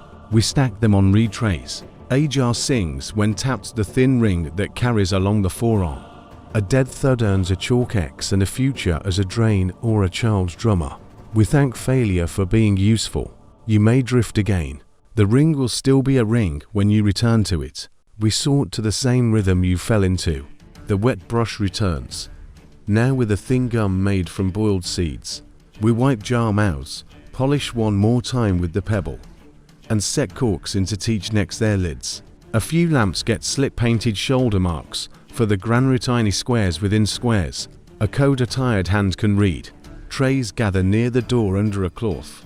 Cups for the ferryman, lamps for the north court, strainers for the cookyard, 2 jars for the cool room, a sieve for the malt, and a bowl well keep because its curve found a sentence we didn't know we'd wanted. The lashed chores are small and exact. Oil the tournet pivot. Lay a wet cloth over the wedge board. Cover the levigation pit with a reed lid against frogs that love lawsuits. Set the comb box under the bench. Tie 3 clay tags on a cord for tomorrow's kill load, and chalk a line on the dome that we will later pretend to understand, but really use as a way to remember how the heat felt when this batch was happiest. On the tablet, we press lines 4 counts and weights, and where each tray will walk. Lamps 24 south store bowls, 8 brew cups, 8 key jars, 3 cool north. The seal rolls a potter's mark like a small round with 3 sand stops where the notch says stop. We blow slip dust off the face with a breath we were going to waste anyway. The alley has changed colour. A smell of baked grain drifts from a court where someone's oven has learned the evening's duty. We nudge the dome's mouth closed with a shard. We tap the flues with a stick and listen for loose talk. We later read mats over the mouth, like lids on a child's stories. The yard calls a degree. No drama, just a release.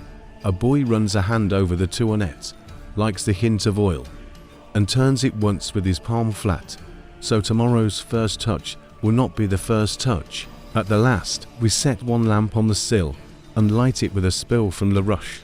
The new wick catches and stays. We leave it in the window until the wick tells us it has learned itself. Then pinch and cap. A handful of clay crumbs goes to the slurry. The pebble returns to its pocket in the bench, where fingers will find it in the dark without looking. The yard forgets our names and keeps our lines. A good day here doesn't argue. Clay became shapes that will help other rooms be other rooms. Fire learned again to behave like a good teacher, strict, predictable, uninterested in applause. Our wrists are warm, not sore. Our tools are where we will reach without searching, and the dome, which looked so certain at noon, now looks like a hill that knows a secret and intends to keep it. That is enough. The 11th part.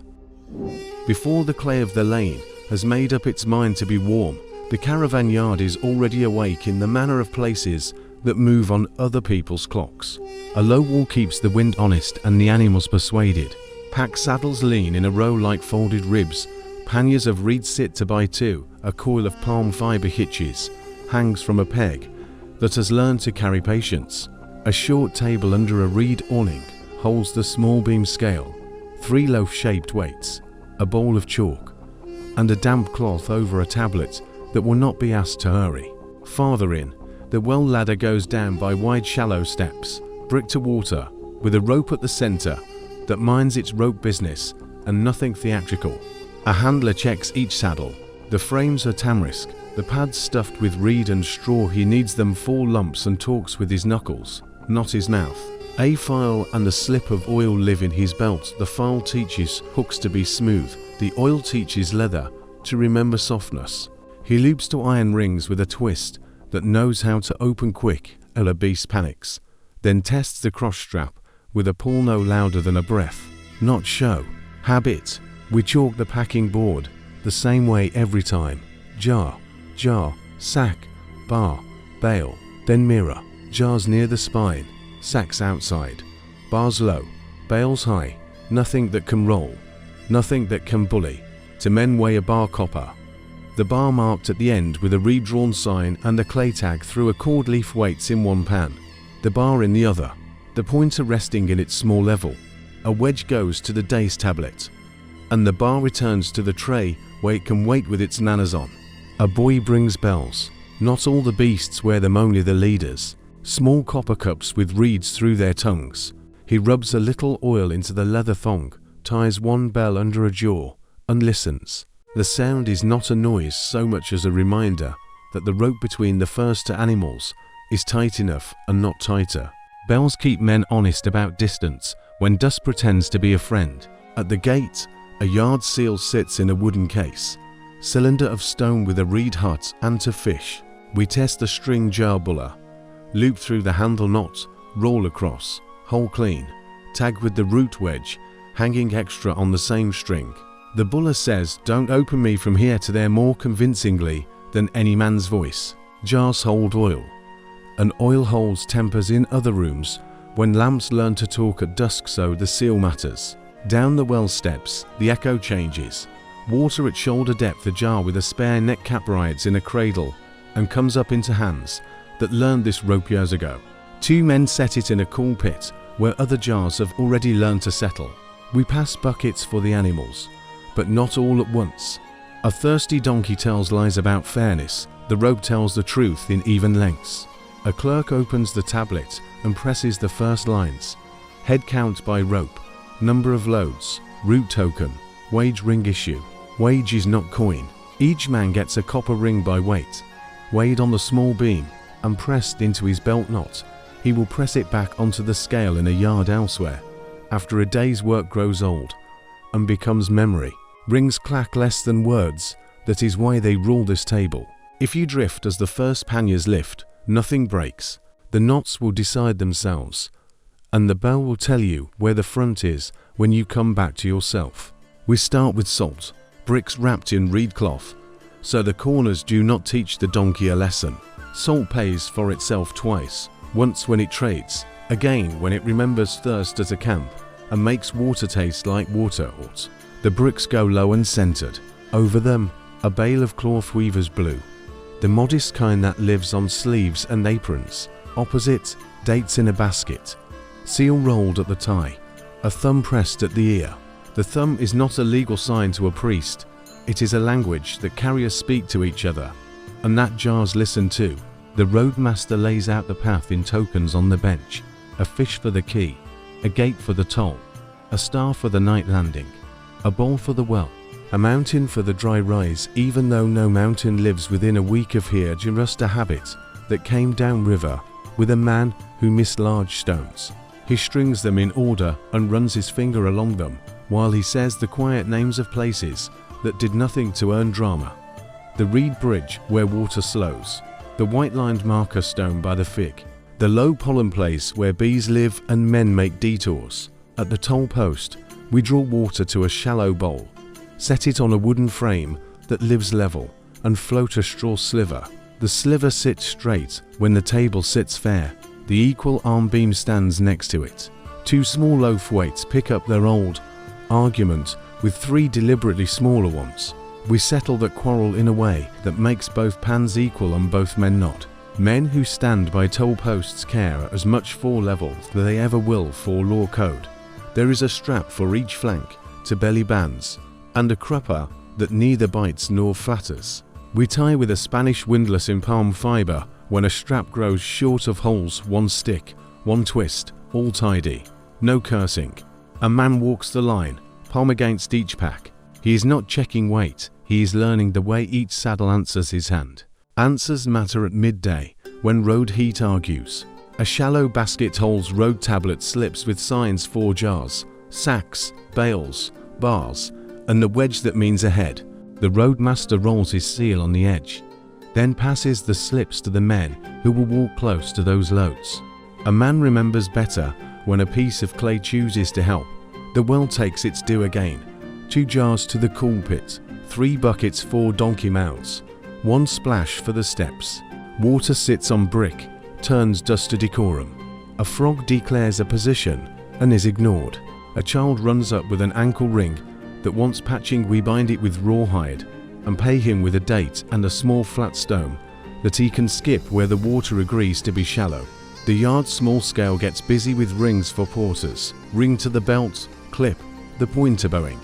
Then coming home, we scratch names, not the ones a mother gave, the ones men use when they are tired and amiable. Scar, quick, reed hair, boat, north. A clay tag keeps those names from becoming jokes in the wrong mouth. The tag hangs from the end of the pack rope loop for that man's beast.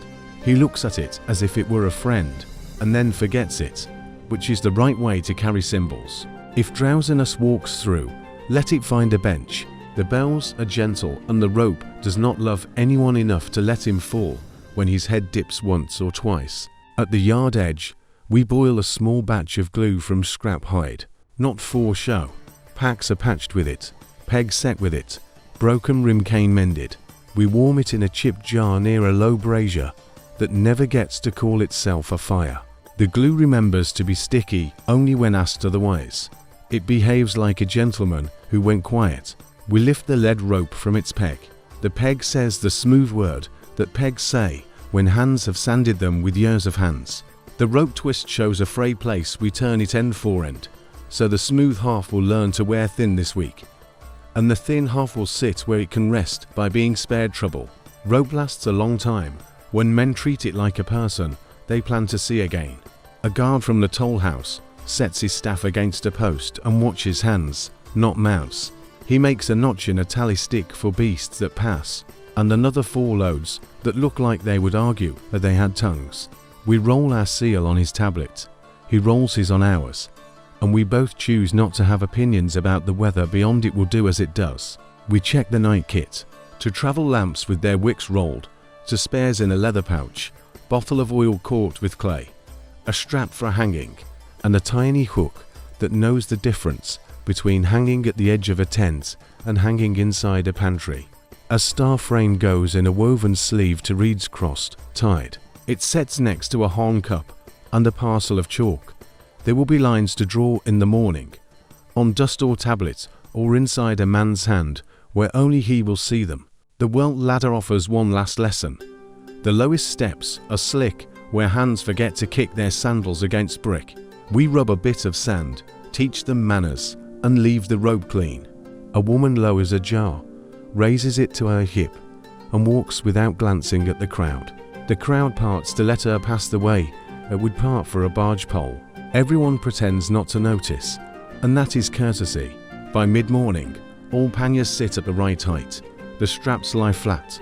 The bells say a mild yes, and the animals blink the way animals do when a day sets itself before them without making threats. The clerk presses the last signs into the tablet: salt, cloth, dates, oil, bars.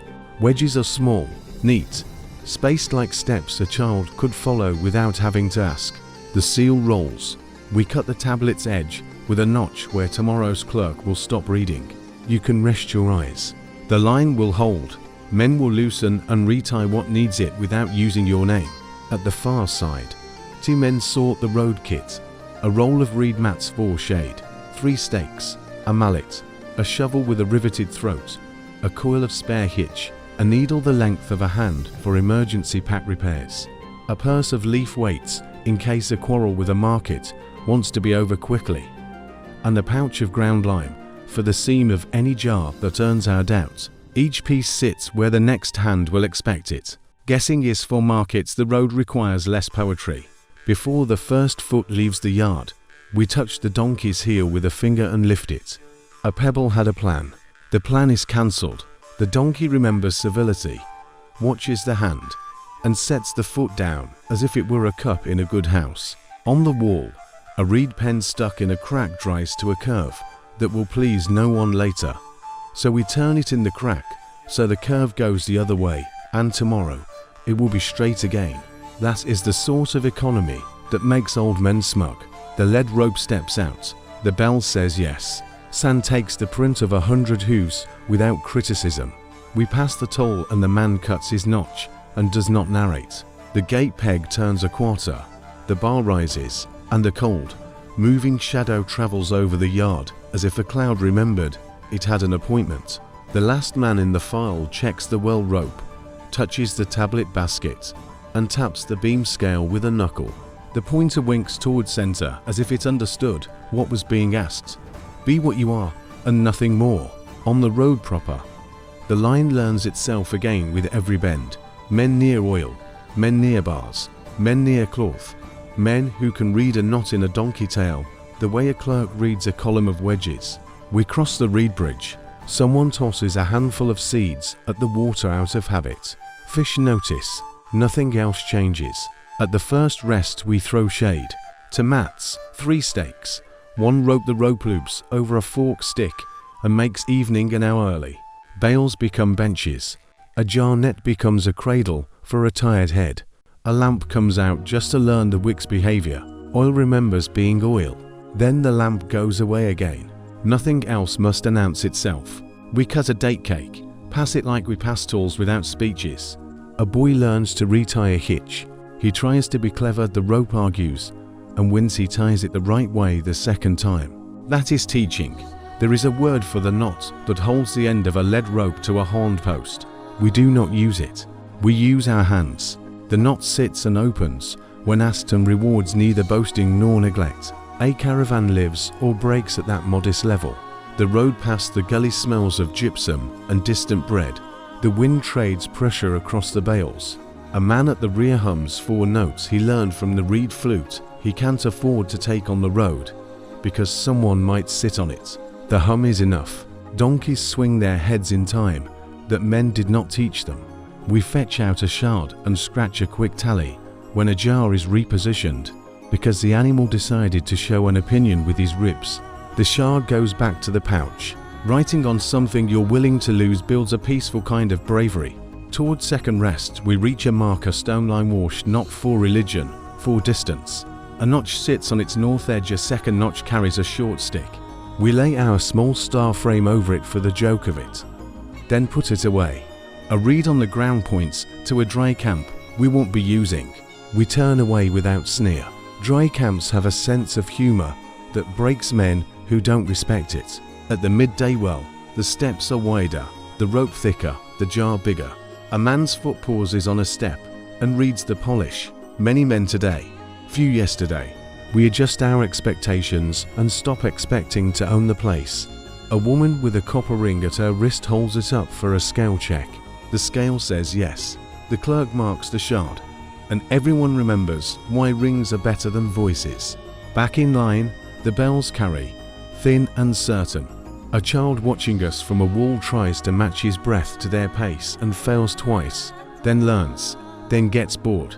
He learns again when our dust reaches him and leaves. He will become a man who understands trade because he practiced breathing. We slant into the afternoon, and the ground under the reed mats, where the jars sat for cool, keeps their promises. Oil moves like it knows tomorrow. Salt pretends to be quiet. Cloth minds its bales. The bar stock sits in the shade of its own importance and does not gleam because no one asked it to. The last small job of the yard, done by a man whose work most men miss. He sweeps the edge where we turned, brushes sand over to bright scuffs, lifts a rope that could have been forgotten, and sets the peg back to its habitual angle. He ties the tablet basket closed and leans the beam scale pans together so they will not teach each other mischief. Then he makes a mark in a ledger that will remain in the shadow tomorrow. A line that says little and means that the yard is whole. As the file fades into the heat shimmer on the canal road, the well goes back to an older timetable. A frog finds a rung, a jar calls. The first cough of dust returns to dirt. The peg holds the loop of the spare lead rope, if it were an oath and not a loop. The tablet under its cloth cools to the same temperature as the wall, and somewhere ahead, the bell will say the right word when the head of the line meets the first narrow place and decides to be kind. The 12th part. The school stands behind a low wall, its doorway marked by a strip of white clay smoothed until it keeps the first light the way a bowl keeps water. Inside, benches run along 3 sides, and the long plank makes a table beneath a window that has decided to be generous today. On the plank, a basket of damp clay wrapped in cloth, a bundle of reeds with their ends cut on a slant, a small beam scale with leaf weights, and the jar lid turned upside down to hold crumbs of red ochre. The floor remembers yesterday's dusting comb lines where sandals chose to turn. The master arrives without ceremony, sets his cedar cane in the corner where it can lean without opinions, and loosens the tie on the reed bundle. He trims 3 reeds fresh, broad wedge, narrow wedge, point. Each tip gets a careful bite from a short blade and a test press on a scrap shard. The shard says nothing, always a good sign. He lays the tools in a row. Boys and 2 girls file in, hands washed at the jar by the door, hair bound so it will not enter sentences uninvited. The youngest glance at the cane. Then remember the rule. The cane points, not punishes, it shows a line, not a bruise. They sit straighter. A bucket of clay makes its way around the benches.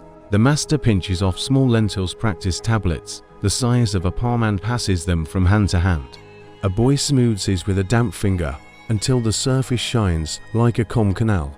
The master draws 3 short guidelines with a cord and a pebble, pressing just enough to stay visible under wedges. The exemplar tablet yesterday's lesson, baked hard, rests on a stand. It carries 5 signs: grain, jar, gate, man, day.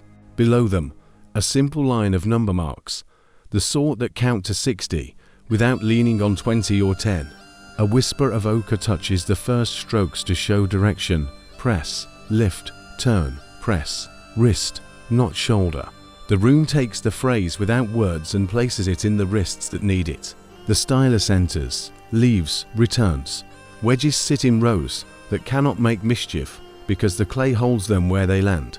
A fly changes its mind. The youngest presses his first jar to fat. The master lays a narrow reed alongside and shows her the same sign thins when the hand remembers to stop before pride sets in. No scold, only a finger that hovers and the silence that tells the boy to listen with his thumb. To older students, open a chest of counting gear. From it come a counting board, a flat slab scored in small boxes, and a dish of pebbles smoothed by years of being made into numbers. Base 60 like space. The board gives it lanes. They place a pebble in the lowest cell, then move it when 5 arrive. Then again when 10 become 1 in the next place. A wedge on the demonstration tablet mirrors the pebble's walk. Small, then tall, then a spacing that stands for absence without being a 0 that expects applause. The master lets them make the mistake of forgetting the spacer once. The sum turns to mud. They see it and put the spacer back. This is the correct way to learn. The door lintel stays cool. Through it slips a breeze carrying kill smoke too mild to argue. A woman from the weaving shed steps in, sets a folded cloth on the bench, and asks eyes, not voice, whether her boy may copy the cloth sign today. The master nods. He pulls a fired sign list from a jar, simple things arranged in pairs: bird, fish, reed, rope, bowl, spoon. These lists are not poems. They are stairs. The boy will climb them, and his legs will know the height. You can let your attention loose, and here the room holds itself together. Tablets accept lines, pebbles shift and settle. A reed nib draws a mark through thin ochre on the exemplar, and nothing needs guarding. Mid-morning, numbers. The master sets the small beam scale on the plank. To leaf weights climb into one pan, a pinch of barley into the other. The pointer bows, then returns to center as if it had rehearsed. He presses a narrow wedge that stands for the measure on a new tablet and sets the scale aside. We are not making accountants, we're teaching wrists to trust evenness. Still, evenness owns the room. A measuring cord lies across the plank, knots tied at regular finger spans. A boy holds one end, a girl takes the other. They stretch the cord along the floor and mark the length with a reed scrap. The scrap remains in place. The cord returns to the peg. The room adds a line to its collected order. In the courtyard, survey practice. A reed rod, the length of a short man's stride, becomes a ruler. To pegs define a base. A third peg marks a corner that has not yet agreed to be right. A shallow trough of water sits on a low stand to bowls balance at the ends to make a level. One boy sights along the rod. Another adjusts the corner with the rod's butt. The master sets the level bowl on the stand. When both rims capture the same sky, the peg stops moving. They pull a measuring rope along the side and hook it with a loop on a tamarisk pin. The loops are knots that open with a single nail. Buddy wastes time arguing with knots here. Back inside, the master wipes a practice tablet and asks a messenger to step forward. The messenger wears just like a light coat and carries a clay envelope, a tablet wrapped in clay with seals rolled across the face. He sets it down. The master reads the address: storehouse mark, reed sign for North Court. A wedge for answer needed. The seals show the granaries gate and to fish. The master weights a string and slices the edge, eases the clay cover away, then lifts the inner letter. The letter's wedges are neat, the kind made by a hand that wears out a stylus each season. It asks for confirmation The count of baskets sent for dredging crews should match the ledger we copied 2 days ago. The master nods to the 2 older students. They cross to a jar in the corner. The jar holds tablets upright like files fired, stringed, tagged. Each tag is a small clay tongue pierced and pressed with a sign that means canal and a number that means dispatch. They thread their fingers along the cords, lift the right tablet, brush dust from its face, and read. The count matches. The master returns a tablet to the bench, fresh clay, clean edge. He dictates the reply, slow and plain. The stylus moves. When the lines finish, they wrap the tablet in a thin skin of clay to make an envelope. Press the address on the outside and roll the cylinder seal of this house along 2 edges, a reed screen and a small beam scale. The messenger waits with still shoulders.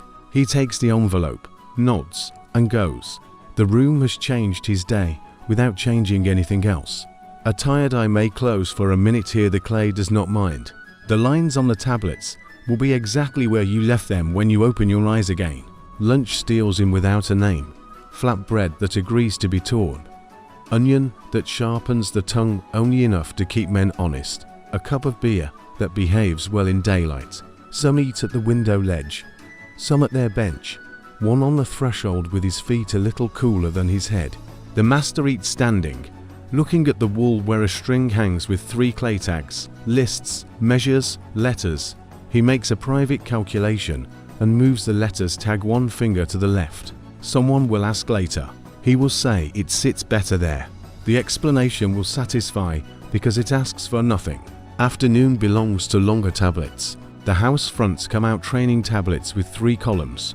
Copy on the left baked hard, practice in the middle wet and hopeful, line for totals and errors on the right. The master sets a rule, today. Only 1 correction per column, with a light wet finger. More than that means start again. The room agrees. A boy who tries to fix 2 strokes at once earns a raised eyebrow and a damp cloth. He smiles, he starts over, he improves. The master lays a soft reed along one student's knuckles, a measure, not a scold. So the hand learns to press lightly at the end of each wedge and save the clay from bruises. In a corner stands a measuring stick, wood, carved with shallow cuts at regular places, rubbed with oil so the marks stay polite. 2 students check it against the rope's knots. Rope winds by a hair, sticks shrink in dry air. They rub a little water into the stick and hang it in shade. The correction is not a drama. It is a courtesy exchange between wood and fibre. A young scribe from the key arrives with a token for a copy of fractured shard that wants to be made whole in a fair hand. He explains in 6 words what he needs. The master hands him a bench and a damp cloth and sets a student beside him to write as he speaks. Only nouns and numbers enter the tablet. Adjectives wait outside until they've learned to make themselves useful. The scribe reads and nods and presses his seal on the edge. He leaves a bent copper ring on the plank. The small beam scale accepts it and says it weighs enough to cover a day's instruction and a string of words arranged without danger. Outside, heat drops 1 notch. Inside, a thin reed screen slides along a cord to clothe the window. The light in the room turns to soft oak-colored rectangles. The master takes out the reciprocal list, the table that turns fractions into their friends, and sets it where the oldest will see 2, 3, 4, 5, 6 and their partners in 60, written as if they had always known each other. He reads down to lines. They answer back, not in chant, but in the kind of voice men use when they mean to remember. He sets a small problem on a tablet. How much barley makes the fair share for jar is divided by 5, and then by 3 again. Pebbles walk the board, wedges follow them. The answer sits down where it belongs with a heavy little thump. The master calls 1 exam not to make hearts run, only to make the hands careful. Each student gets a small tablet and a clean reed point. They copy a line of signs and a line of numbers and the line of measures by memory. When they finish, the tablets go into the tray by the door. A boy and a girl carry the tray to the potter's yard, where the dome will kiss each tablet just long enough to make the day's effort solid. These are not grand archives. They are proof that hands learned, and proof that tomorrow can be shorter because today was the right length. A smell of lamp oil walks through. The master trims a wick with a thumbnail and sets the lamp near the plank so the last lines do not have to squint. He opens a jar of spare styluses, checks tips, and slides into a pot of sand for tomorrow's first fingers. The cedar cane returns to his hand only long enough to pull the map down a board with scribed lines that map the work quarter and the canal bends. He sets small pegs wooden nats into holes that stand for posts and gates. The room watches. He moves one peg the width of a barley grain. That's small. A canal gate opens on the map. A crew's wages arrive 1 hour sooner on the day the heat is worst. He says nothing. The room understands the thing that was shown. If your thoughts soften and drift to their own edge while he moves the tiny pegs, the lesson does not leave you. It waits on the board with patience and a good chair. Last tasks. The archive jar gets the new tablets. One lists the practice sets baked today. One copies the letter we answered.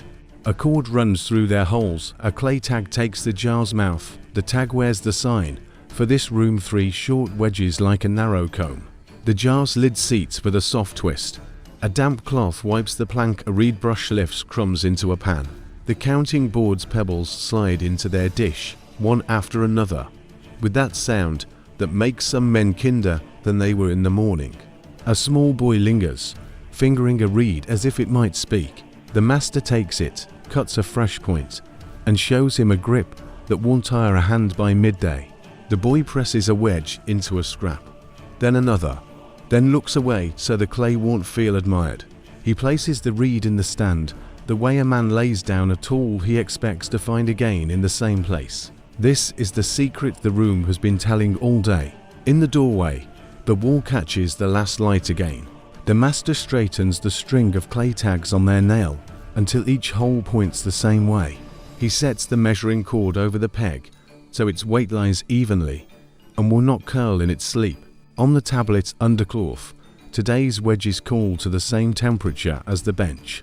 He lowers the reed screen, lifts the jug into its bowl, and turns the beam scale pans to kiss a courtesy between equals who have earned it. Outside, a wheel hushes along the alley. Somewhere near the quay, a small bell remembers a donkey jaw. In here, the floor lines remain, and will remain until sandals draw new ones over them in the morning. No voice asks for more. The school breathes the way a clay jar breathes under a thin burnish, slowly, through surfaces that were made to be touched. The 13th part. Before sun color chooses a side of the sky, the canal already has a sound low and regular, a cloth pulled across stone. Men stand on the gate ledge with bare feet, feeling for old splinters. A lever pole leans in its socket to stop boards rest on the parapets. Their edges rubbed smooth with oil and sand, so water will learn to pass without biting. A coil of line hangs from a horn post. On the bench, a notched stick 4 hours, a string of clay tags with holes, a chalked board that remembers which fields wait in what order, and a reed that knows how long a pace is. We start by waking the gate. The lower board lifts with a grunt that does not expect sympathy. One man eases the lever, another kisses the board's lip with a wooden wedge, and the channel speaks a tighter hiss. Then the quiet clap of water learning a narrower path. A thin rush runs along the stone cheeks and goes to its work, if the night had been a pause in a long sentence, not an ending. The scribe ties the first clay tag, the sign for East Plot, barley, a small wedge for first hour to the gate rope above a knot. When the rope swallows a hand's breadth, the tag will reach the peg. That is when something changes. No need to raise a voice. Across from the gate, a notched plank rests in a cradle, lower edge in the flow. The plank's marks are thumb deep and far enough apart that a sleep eater will not confuse them. When the water touches the third cut and stays, the ditch beyond knows it is time to breathe deeper. We lay a palm on the surface to hear with skin what the plank says with lines. Steady, not pushy, honest, not shy. Along the bank, dredge baskets lie on their sides, mouths open.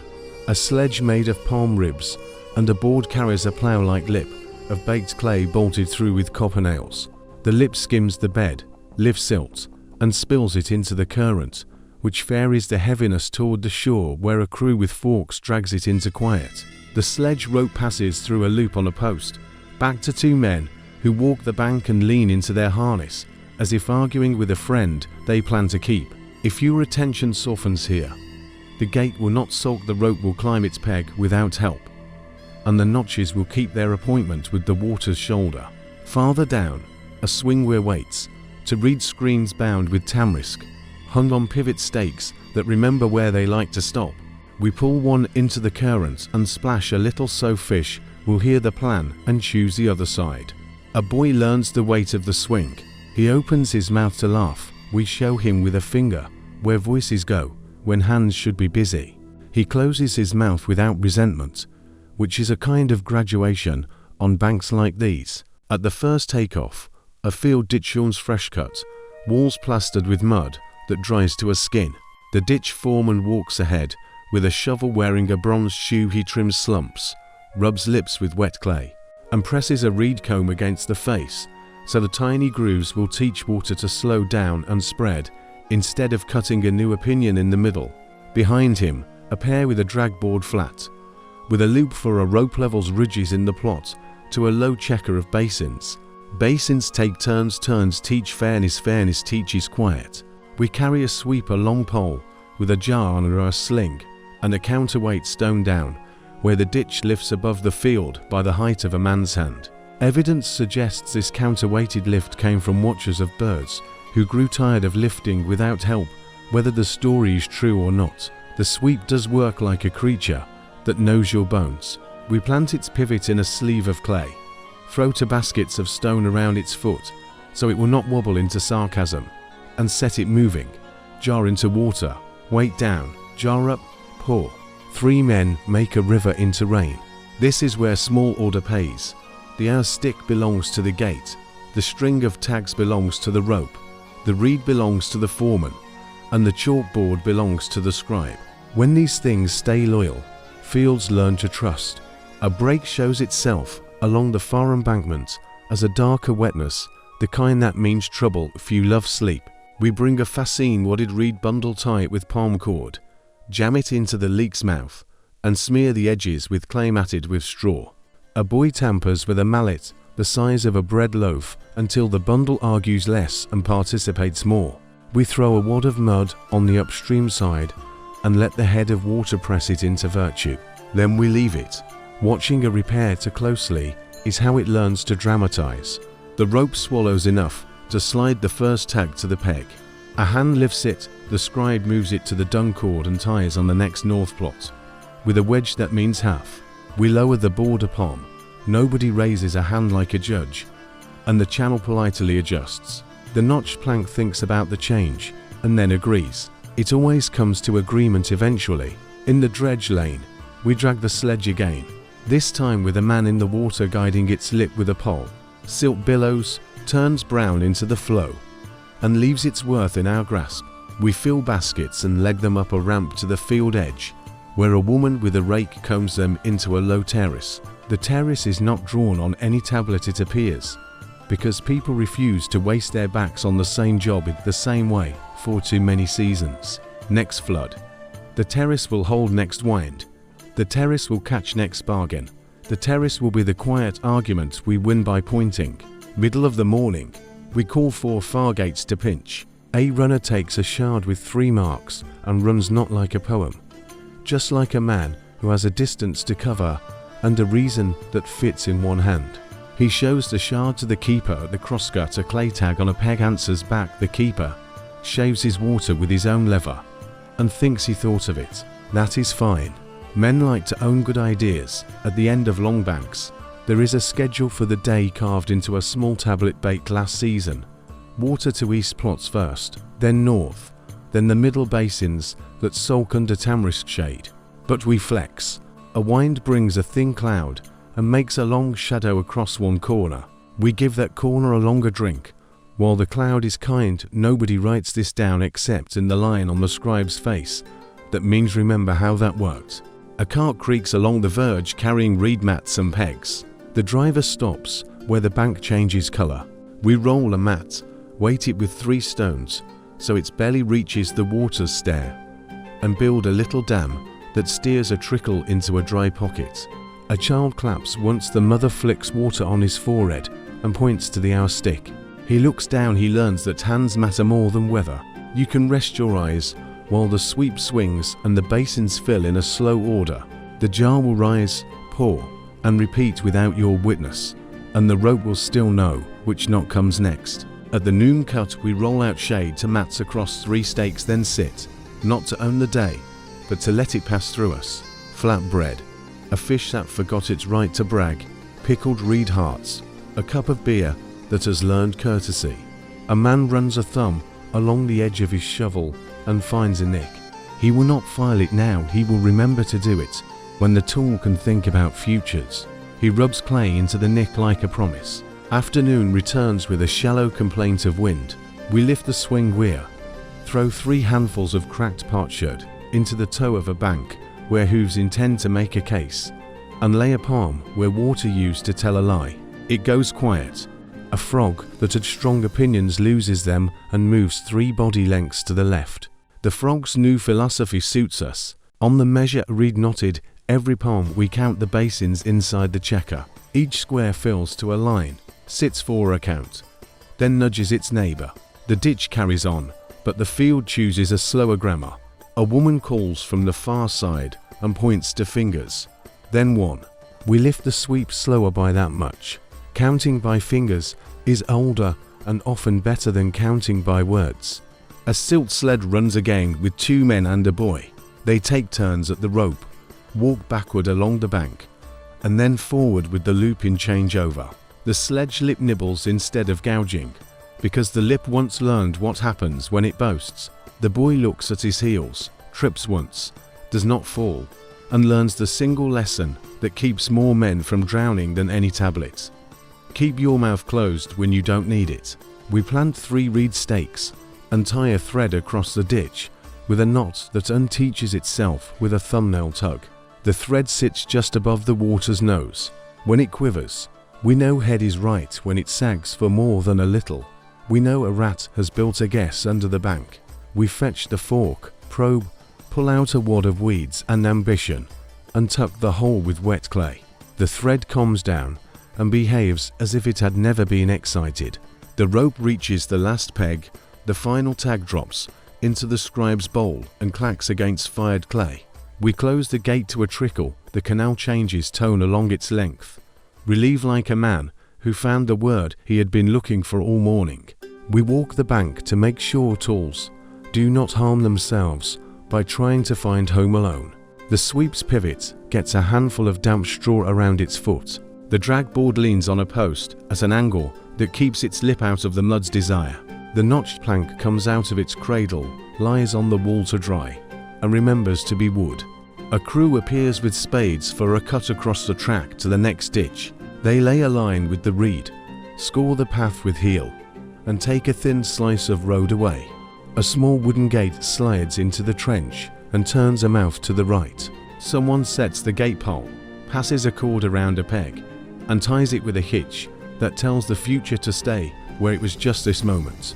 We will use that slit at dawn if the wind comes mean out of the south. The scribe counts the tags twice, then presses the day into a damp tablet. East barley 3, north barley 2, middle basins 1, and a half swing weir raised twice fascine sets at bend for sledge, 3 pulls.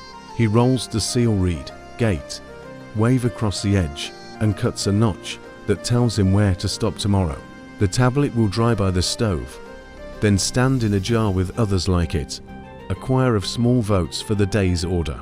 At the head of the canal, a barge noses in to take to baskets of silt for a garden that has grown stingy. We slide the baskets aboard, tie a wise knot that does not show off, and lay a reed across so a boy's foot will not find empty space under a moving thought. The boatman touches the gate cheek, so he pushes off habit, not reverence. The touch transfers dust and some kind of truce. When the sun lowers enough that we do not squint to know if a job is finished, we walk the field. Basins hold a shallow mirror of the sky.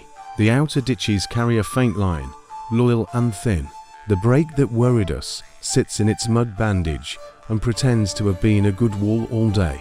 A soft boot heel tests it, and it does not flinch. Tomorrow, it will deserve to be ignored again. A last chore that cannot be skipped. Rake the bank face where footprints chose to be careless. A rake smooths more than clay, it erases questions. No one should feel invited to ask.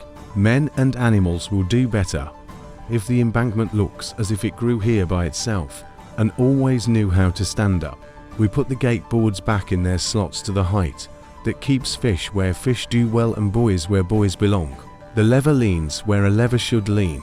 The hour stick goes under the bench with the notched edge facing the wall so the knight cannot read it and write stories. The string of tags gets tied to its peg. The empty bowl gets turned upside down. The chalkboard gets wiped with the palm and carries a faint ghost of the day that will mean nothing to anyone who did not spend the hours here. On the walk home, the canal left to our right speaks to reeds. A heron tries a philosophy and abandons it. At a bend, a child has set 3 small stones in a line where the water kisses the bank. They mean nothing and everything. Someone else was here, unlike this line of work, enough to make a mark that will be gone by morning. In a kitchen not far away, a jar will be set on a shelf where cool air visits in a field tomorrow. A man will bend and see that yesterday's basin learned the lesson it was asked to learn in a ledger room. A wedge will tell another wedge that they were pressed by hands that did not rush, and tonight, at the head gate, a plank will dry, a rope will rest, and a quiet stink of wet clay will rise as if the earth had made bread and set it out to cool. The 14th part. Down a lane that smells of straw and warm clay, the brew court opens with a square of shade and a low hum that is mostly jars thinking. A reed screen hangs half-lowered. Under it, sacks of barley lie head to tail. A chalk sign on each, counted, rinsed, ready. In the corner, a shallow tank set into the ground waits with cool water that remembers dawn. Along one wall, a bench with a small beam scale, leaf weights rubbed smooth, a tally tablet under a cloth, 2 wooden paddles with long blades, and a bundle of reeds tied into a switch for skimming. Beyond, a squat kiln with a gridded floor breathes the last of last night's heat. We start with steeping. To men shoulder a sack, a woman settles the mouth with a twist and a peg. The sack slides into the water and goes heavy at once, like a story that intends to be true. Barley drinks until swollen, then comes up into reed baskets to drip. A boy stirs the steep with his arm and finds the cool, then the warmer layer where grain exhaled. The steep runs 3 turns. Hours in, hours out, hours in again. No ceremony, just a rope on a post to mark which sack went first and a shard with a wedge set beside the tank lip each time a turn begins. While the last steep rests, we dress the kiln. Its floor is a grid of reed and clay that lets air lift through. Underneath, a firebox no bigger than a pair of jars. We do not feed it wood that argues only chaff, dry reed, and a clutch of date pits, so heat walks lightly. On the grid, we spread the sprouted grain germ barely showing, sweetness starting its life where starch thought it was alone.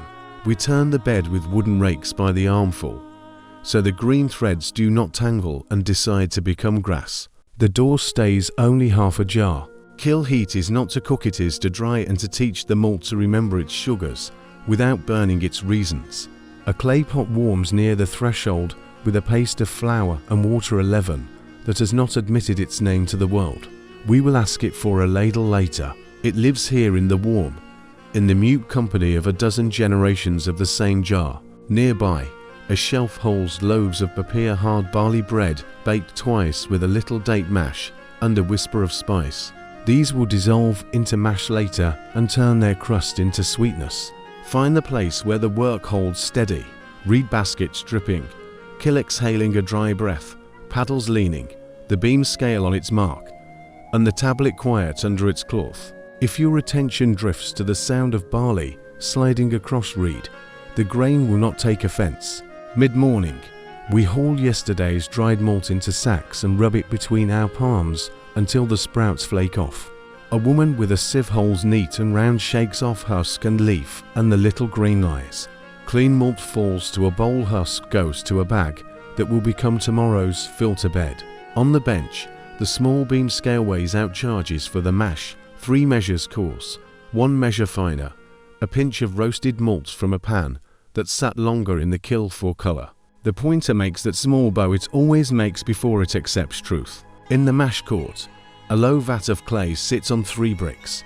Under it, a slot 4 coals. We do not chase a boil. A man's forearm knows the right heat to hot to be comfortable, not hot enough to scald a careful hand. We lay a mat of husk in the bottom and pour in warm water until it barely covers the bed. Malt follows in handfuls, and bapir, and a ladle of date syrup, thick as slow honey. A paddle stirs from bottom to top, folding without beating. Foam rises and a smell comes up that carries bread, river, and last autumn's festivals, without calling any of them by name. The leaven jar gives a taste of its alive self, a spoon stirred in and rinsed in the mash, not for pride, for cooperation. Enzymes have their work while yeast has its. A reed switch skims the surface once. We set the lid plank and cloth and let the mash sit. If you let your eyes close for a stretch of breaths, the enzymes will still find starch and speak to it in their small language. Nobody here demands to be watched to behave. While the mash thinks, we shape filter baskets, nests of reed lined with husk, set them in a row on a long trough. Clay spigots in the trough side are stopped with oil pegs. Each basket has a clay tag tied to its rim with a simple sign: strong, middle, small, so the beer can meet the person and the hour without quarrel. The tags are not contracts, they are reminders that no one brew drinks like another. Back at the kiln, we rake the last of the green out and spread a fresh bed. The boy who turns the malt eats one sprout and grins secret hope at the older men. He will learn the patience of rakes and the kindness of low fires. The kiln gives him an education faster than any cane could. In the shade, the clerk lifts the cloth from the tally tablet and presses lines. Malt dried to sacks, bapir to mash 1 1/4, syrup half, yeast 1 ladle, allocations 6 jars strong, 8 middle, 4 small. The last line will change, it always does. We roll the seal of the brew quart across the edge, a paddle and the jar with a small smiley lip. The seal isn't pretty. It carries enough truth to be invited every day. Now the louter draining the sweet from the thick. We draw the vat's plug with a twist, a dark rope runs into the first basket, slows, clears, and brightens. A reed ladder laid along the stream sends it into the trough without splashing. We lift a scoop and pour it back over the bed, sparging. If one needed a new word this old, the second runnings go to the middle jars, a third to the small. Meanwhile a separate pot heats gently for the spice grains of paradise, if trade was kind, or a bit of toasted coriander, or nothing at all but cleanliness. We learned long ago that water wants a reason to be honest. The jars wait into ranks on mats. Their shoulders are rubbed with a smear of oil. Where the bung will sit, their bellies are brushed clean, where signs will go. A woman ties a reed ring around her neck, sides in a little sieve, and rests a reed bung in the lip. She sets the first jar under the spigot and fills to the shoulder. The foam rises. She gives it a breath. She tops it to where foaming will not throw away what was earned. She presses a sign into the clay of a tag, court mark, strength mark, wedge for today. Another woman rolls the cylinder, seal, paddle and jar with that tired smile and ties the tag to a string around the jar's neck. At the side table, an old jar keeps the leavings, the thick spent mash that still has kindness in it. We scoop it into baskets for the donkey yard and the pig pen. Spent mash is not a punishment, it is a second gift. A boy drops a morsel on his foot. A dog, whose job is to sleep through everything, opens one eye as far as the law will allow, decides against duty, and returns to sleep. If your thoughts slide into the smell, the wet grain, the low sweetness, the clean heat, there is nothing here that will pull them back with loud hands. The paddles move, the spigots whisper, and men shift jars by shuffling steps that do not argue with tiles. We save one small jar aside, an inoculant for later yeast cake from the last brew, slurred and tame, set near the warm kiln side, marked with a single line. We do not talk to it. We keep the room's hands washed and the ladles clean, and that jar will say what it needs to say without phonetics. An alewoman arrives from the lane with 2 clay tickets stamped with her signer feather under bowl. She needs for middle for her courtyard, and 3 small for the men who come after ditch work to drink thin and walk straight. She pays with a copper ring and carries the jars in a net that has cradled 100 such bellies. We set impressions on her bulla, and she sets a thumb near each. Her thumbprint has kept more peace in this quarter than most speeches. Lunch shows up with the quiet bread, onions, a dish of cheese that sweated its own life into a jar, a few olives if the season remembered us. We sit on upturned baskets. The kin's breath is a soft forearm on the cheek. A fly lands on a paddle, reconsiders the job, and volunteers for wall inspection instead. We talk about the river, how yesterday's swell taught the quay to move louder, how the barge's plank liked its new shims, how the watch cord's knots looked a finger shy, and yet understood what the hour meant. Brewing is like canals. You can't make the water obey, can make the banks teach it manners. Back to the jars. Ferment is a slow stander. We carry filled jars to a shelf at chest height, set them in pairs, and mark a line of chalk on the wall at each pair's lip. Tomorrow the foam will touch that line, or a little under, if the day is honest. We feed a thin thread of date syrup to the strong batch, no more than a polite nod to the yeast stand, tap each jar lightly with a reed. Foam answers with a shiver too small to own.